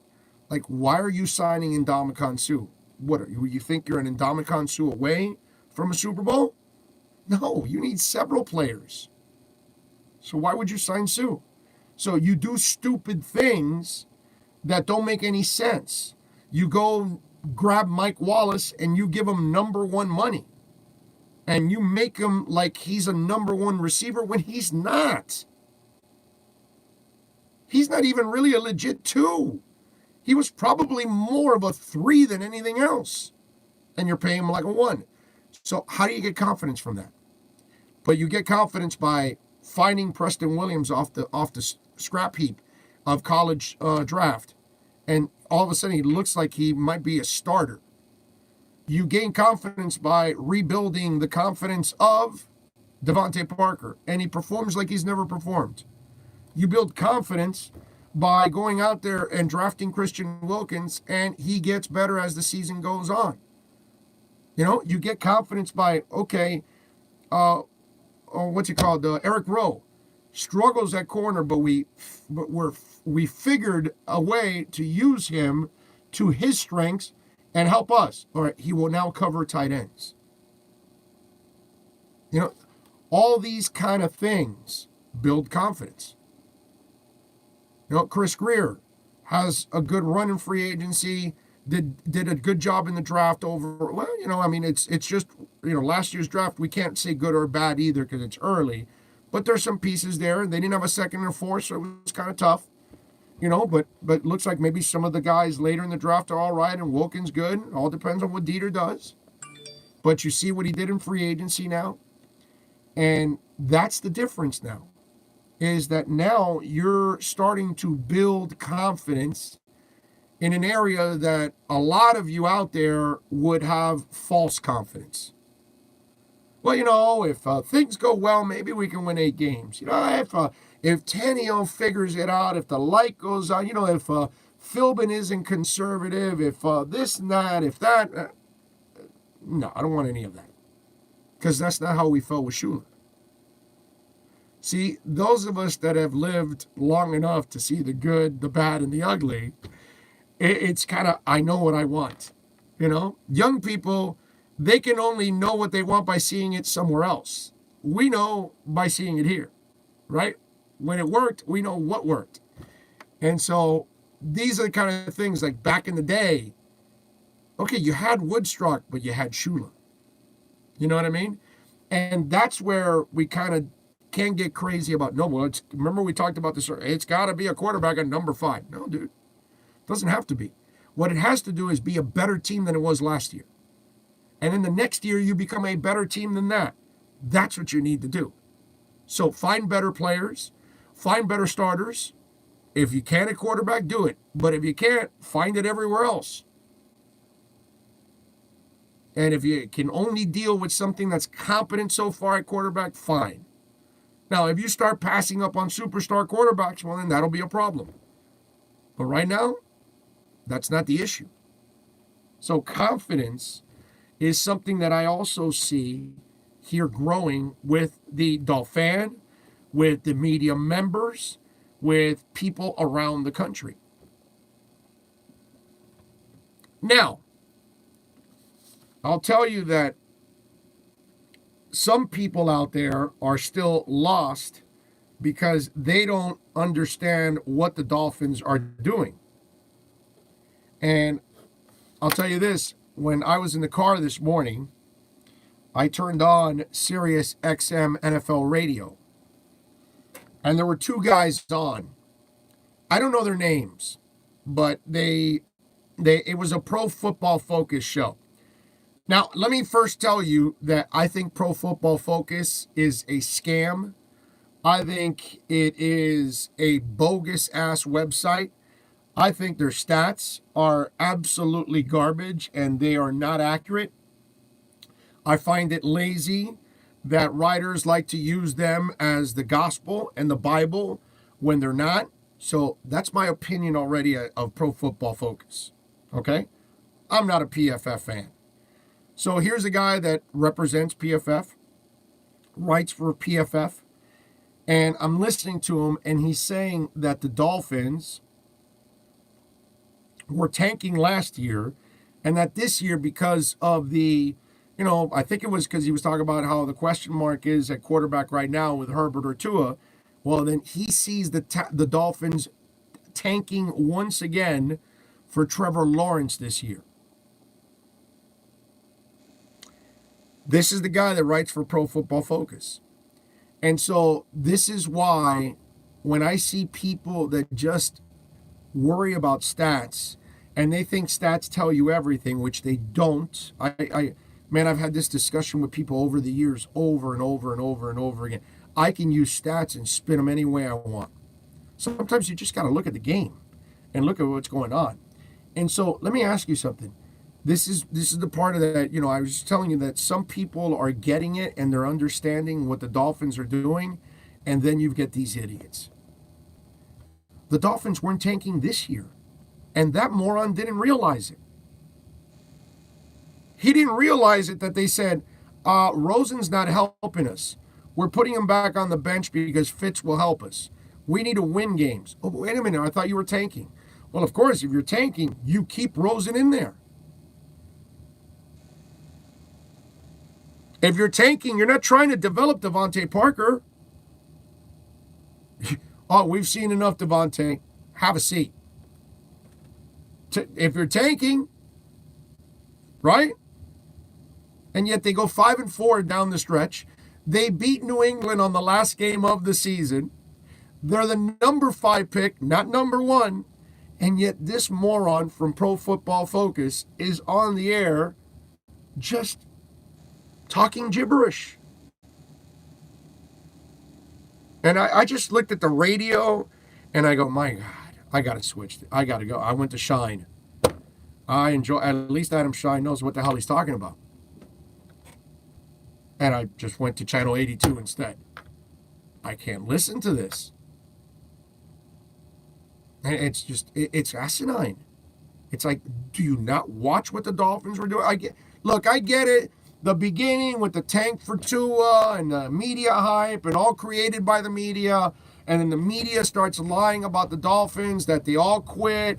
And they start lying about that everybody wants to get traded. And they start lying about tank for Tua and that they're all tanking and that they're not trying. And yet the entire season, all they showed you was they're trying to win. The entire freaking season. You never saw, no, but they're trying to lose. And then when you try to explain to people, dude, they're building through youth, moron. Do you get it? They're not trying to lose. They're trying to find good players as building blocks so they can move on. Players that can help them this year, next year, players that are part of a foundation, players that are stepping stones, even if they're young, or maybe pillars. Maybe like a Preston Williams could be a pillar for the future. Because if the kid comes back and plays well, obviously he ends up maybe, kicking some serious ass. and you find yourself a gem. And yet, here's this moron working for what supposedly is a legitimate site, and he comes out and it's like, well, no, the Dolphins are going to try to tank again next year. I swear I wanted to punch him right through the radio. Right through the radio. I swear.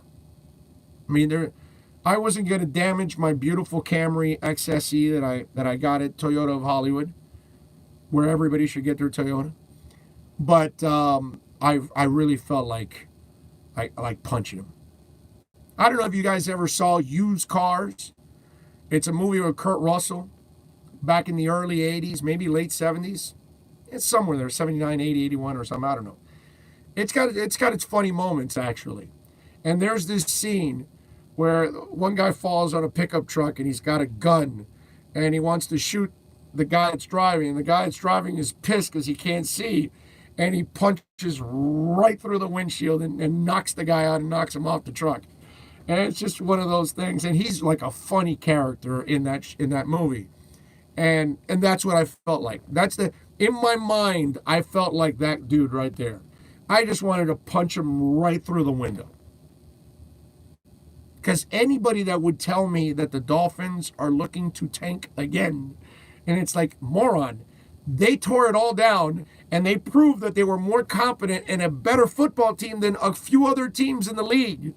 So now they're going to add a free agent class and 14 draft picks, plus they may find another Preston Williams, another Nick Needham, another Eric Rowe off the scrap heap, and they'll be a much better team next year. You expect them to regress to go get Trevor Lawrence? You have to win 0 or 1 game, maybe 2 to get Trevor Lawrence.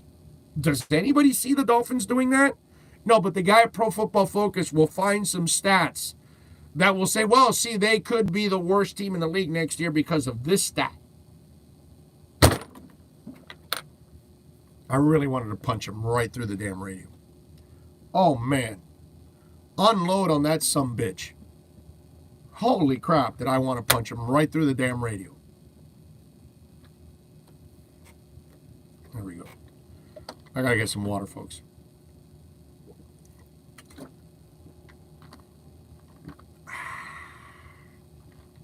It's a beautiful thing.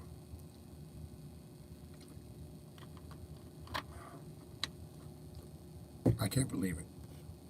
No, the Dolphins are going to tank again.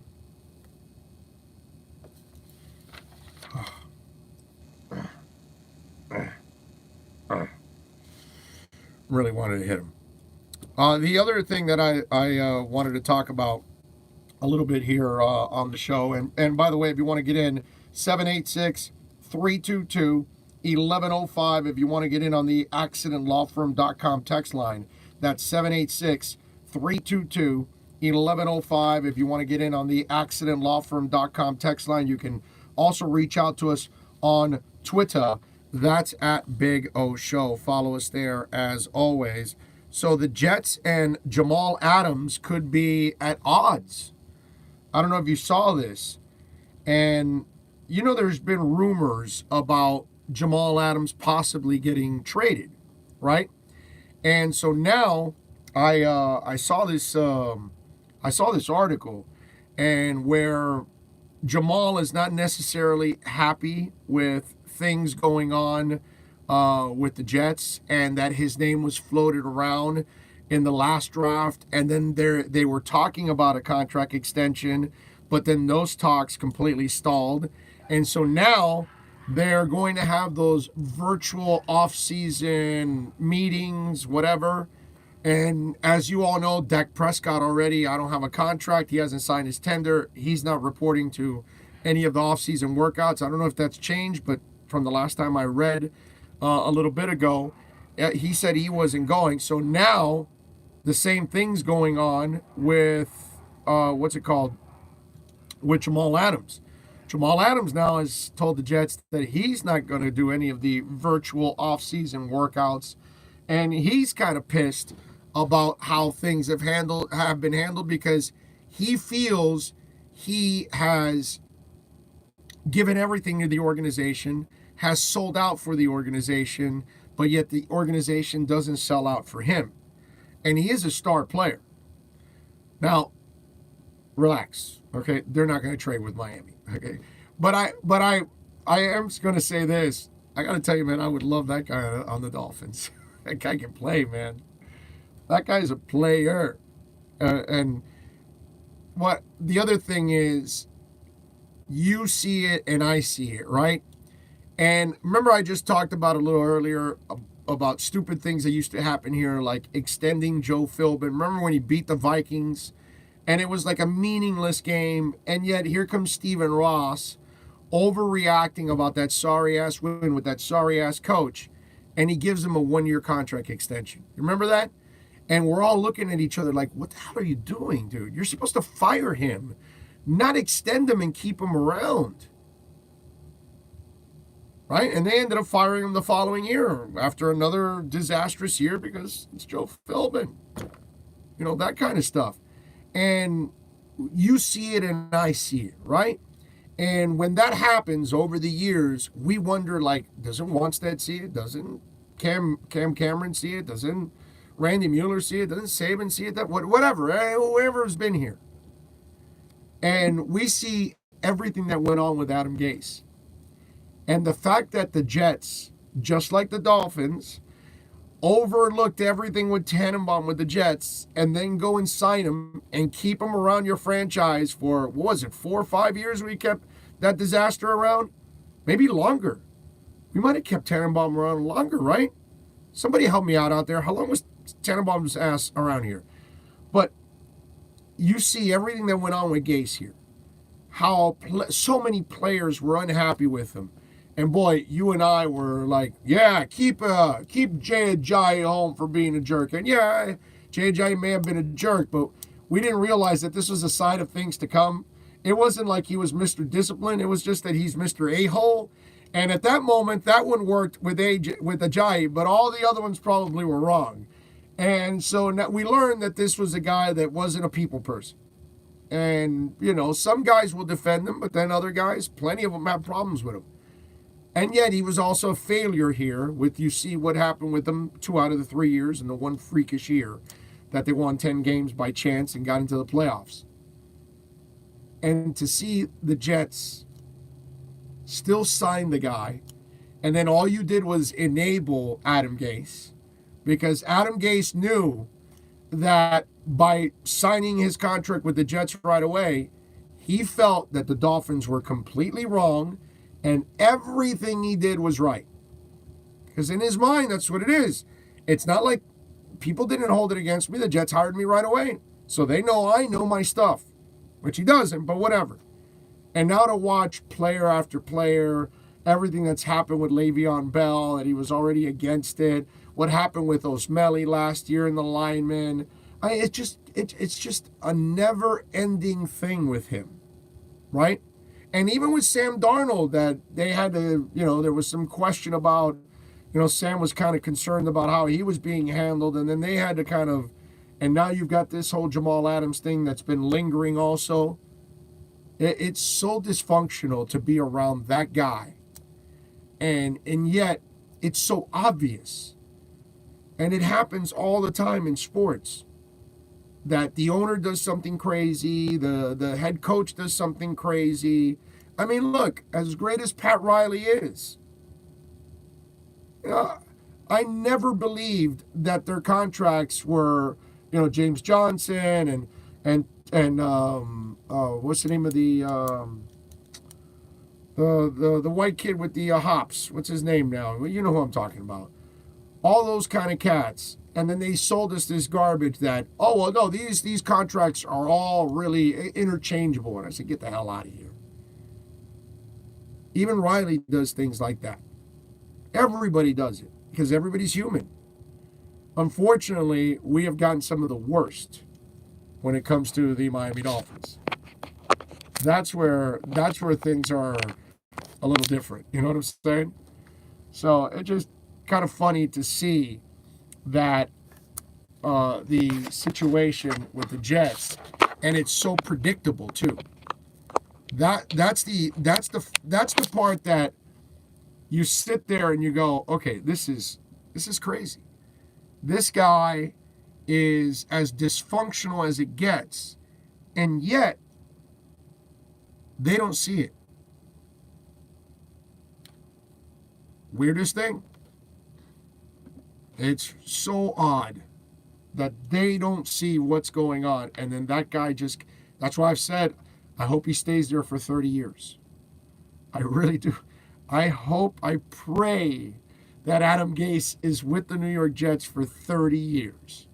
That would be fantastic. That would be freaking awesome if we got that. All right, 786-322-1105 if you want to get in on the accidentlawfirm.com text line. You can also reach out to us on Twitter. That's at Big O Show. Follow us there as always, because that is always a 24-hour talk show. Let me see what we got on the accidentlawfirm.com text line, because we have not answered your questions there. Let's see. I got a Murcielago ready to rock for that day. So my man is ready with an Espinosa. I like it.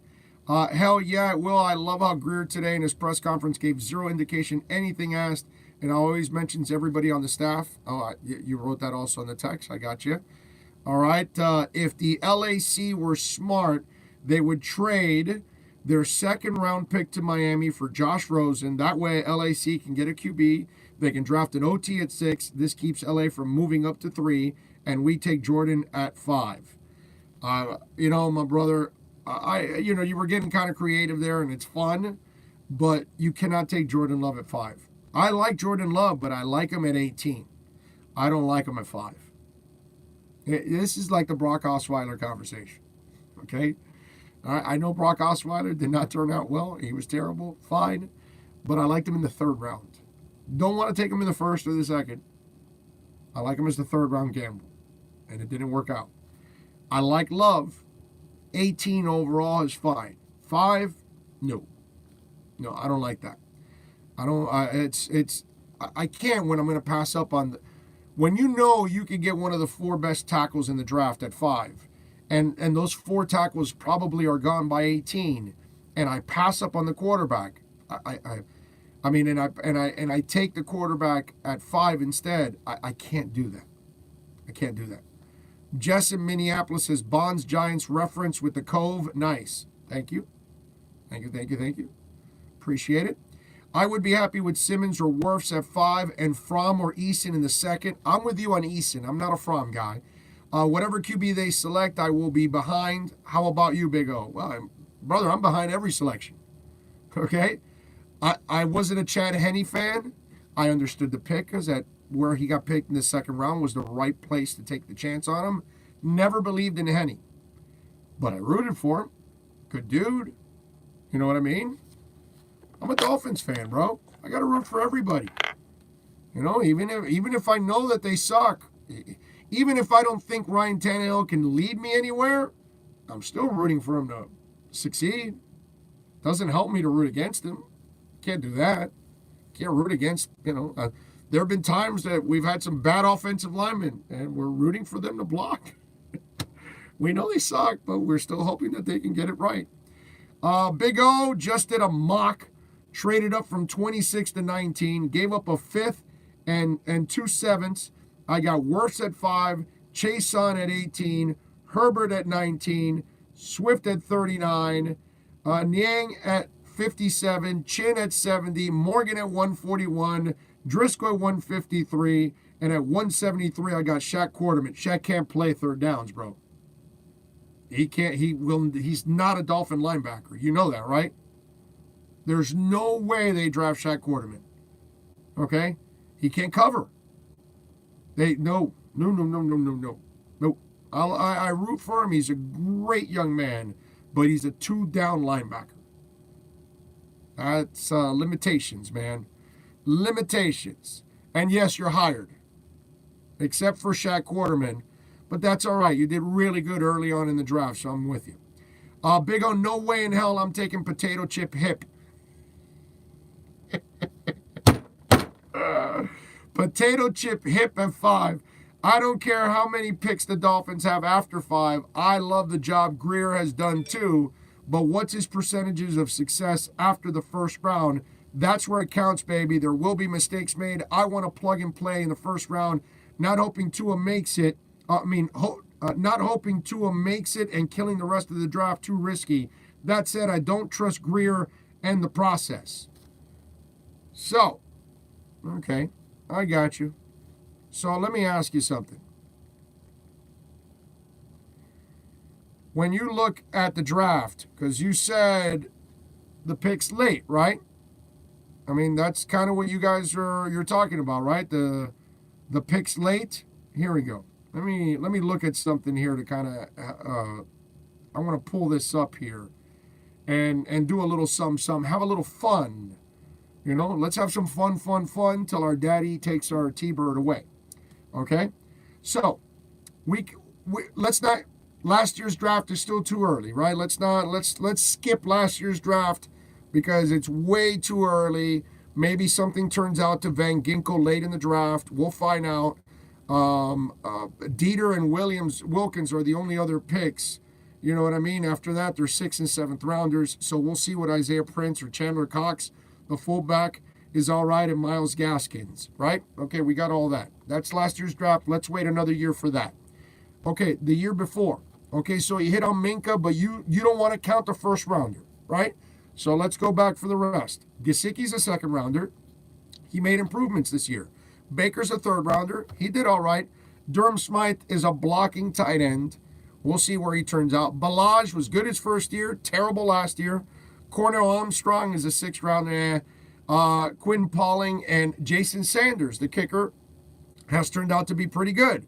So Gesicki, Baker, Smythe might be a rotational tight end, and Sanders. So 4 of those picks, all right. Okay, and if you hit on Minka, that's 5 out of that draft. The year before that, Charles Harris, absolute bust. Raekwon McMillan blew out his knee.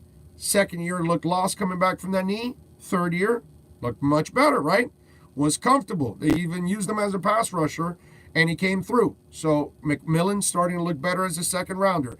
Tankersley's been injured. He's been a waste. Asiata's out. Davin Godchau's been excellent. Taylor was a good pick. Only problem is he doesn't fit what they do now, so they had to cut him. But Taylor was a good pick overall as a 6th rounder.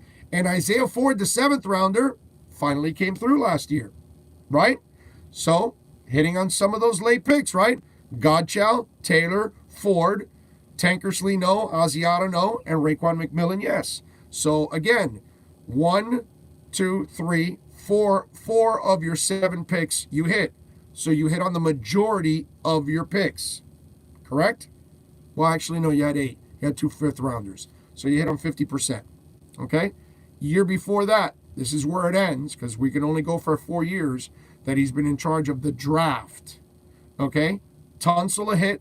Xavier Howard a hit. Kenyon Drake can play. Leonte Carew was a bust. Jakeem Grant can play. Didn't have a great year last year, but he came on better. But overall, he's done a pretty good job.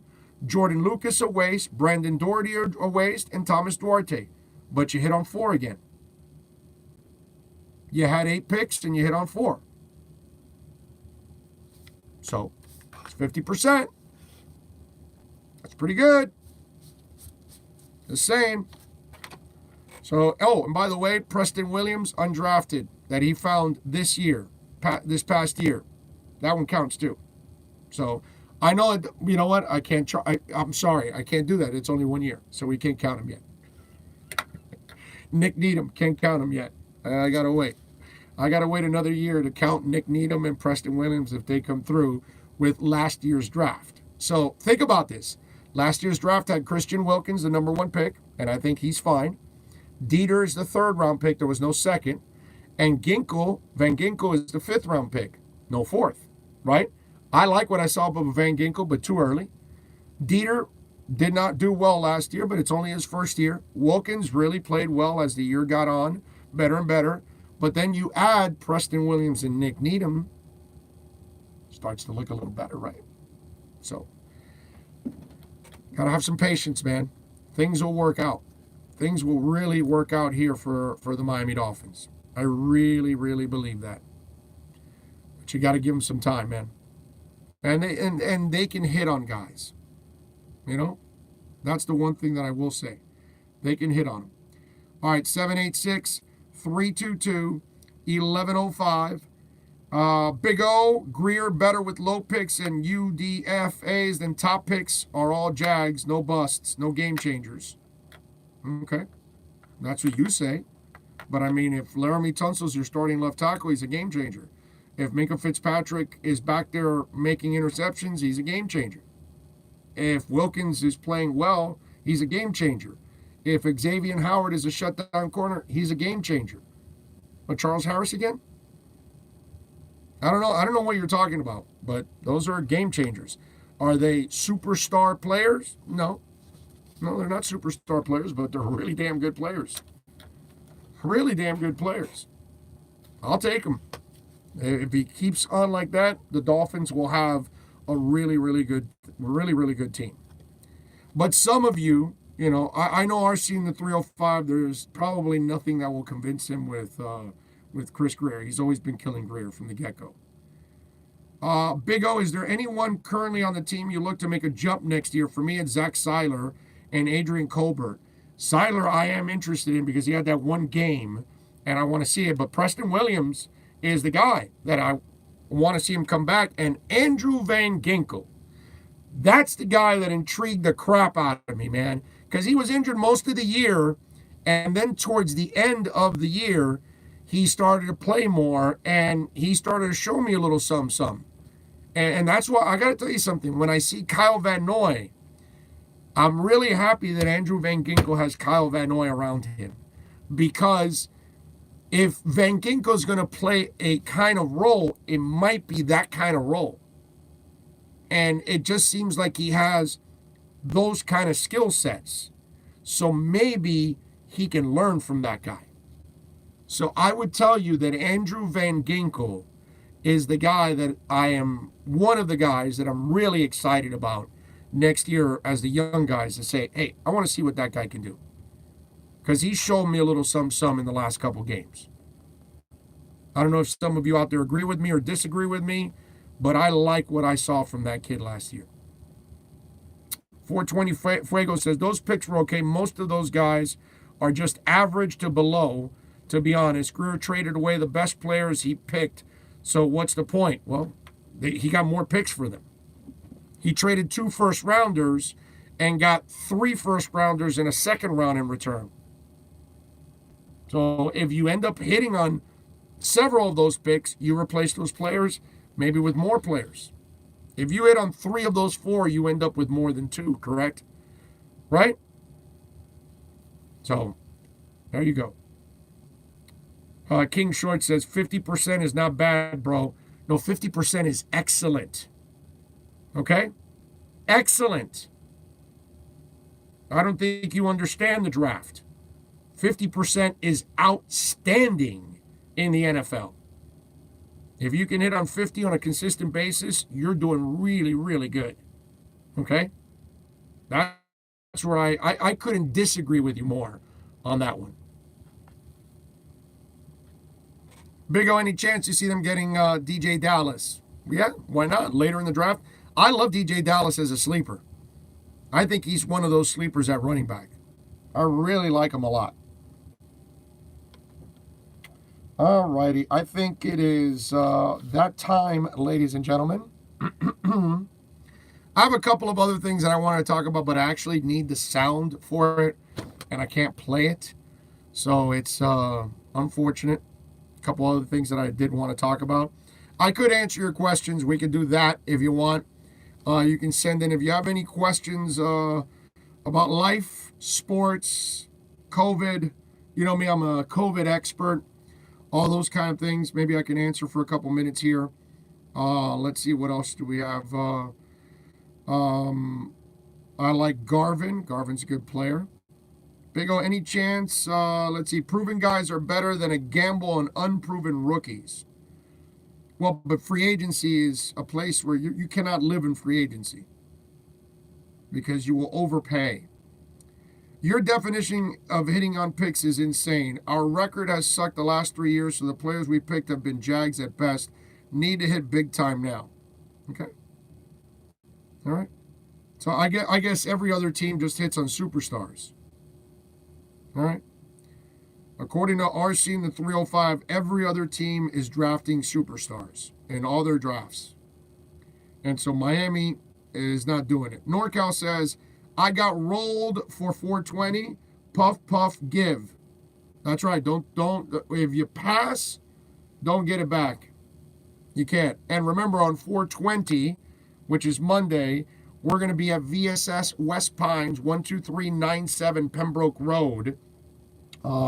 Come on out there, and if you spend over $4.20, they will give you a gift bag that has a whole bunch of little things inside. You're going to love it. All kinds of little gifts in there. I was checking out the bags yesterday when I was out there. So go on out to 12397 Pembroke Road. Go to the website, vsswestpines.com. Call them 954-613-3367. And you can order there, and you can just drive up, and they'll bring it right out to your car. That's it. Or if you want, you can walk up to the door. They will take your order at the door and then bring it to you. You don't even you will not go inside because they can't allow you inside. But they are there, ready for all your CBD needs, e-juice, water bongs, hookahs, rolling paper, you name it, whatever you need.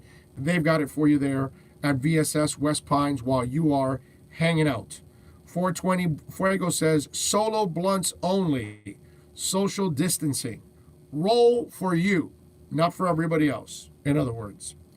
George says, we have the Texans pick next year. Good chance their pick is worse than ours. Yeah, I would say so. At the pace that this guy's going, yes. And remember that as much as I like Deshaun Watson, he gets injured too, you know? GPP Central says, tow truck got me out of the mess rental was quick life is moving fast for once. Okay, I don't know what happened there, but I'm glad you're safe. All right? Lester Colebrook says, who do you think Miami will pick at 5? I mean, I'm going to go with Tua as the pick, that they'll take the chance on Tua and then picks. But I get it if they do the Tua thing. I really do. I totally understand if they go in the Tua direction. Know what I'm saying? I think we're reconnecting here. Is that what's going on? All right, folks, we are going to wrap it up here on the program. We love you all for tuning in, as always, and supporting us here on the show. You guys are flat out awesome. If you have any questions, send them in on the accidentlawfirm.com text line. We'll get back to you there at 786-322-1105. That's 786-322-1105. And we will see you on Monday at VSS West Pines. Tomorrow we're on Sirius Mad Dog, Channel 82. We'll be on from 8 a.m. to 11 a.m. having some fun. Marvez, by the way, will co-host with me from 10 to 11. We'll do solo from 8 to 10.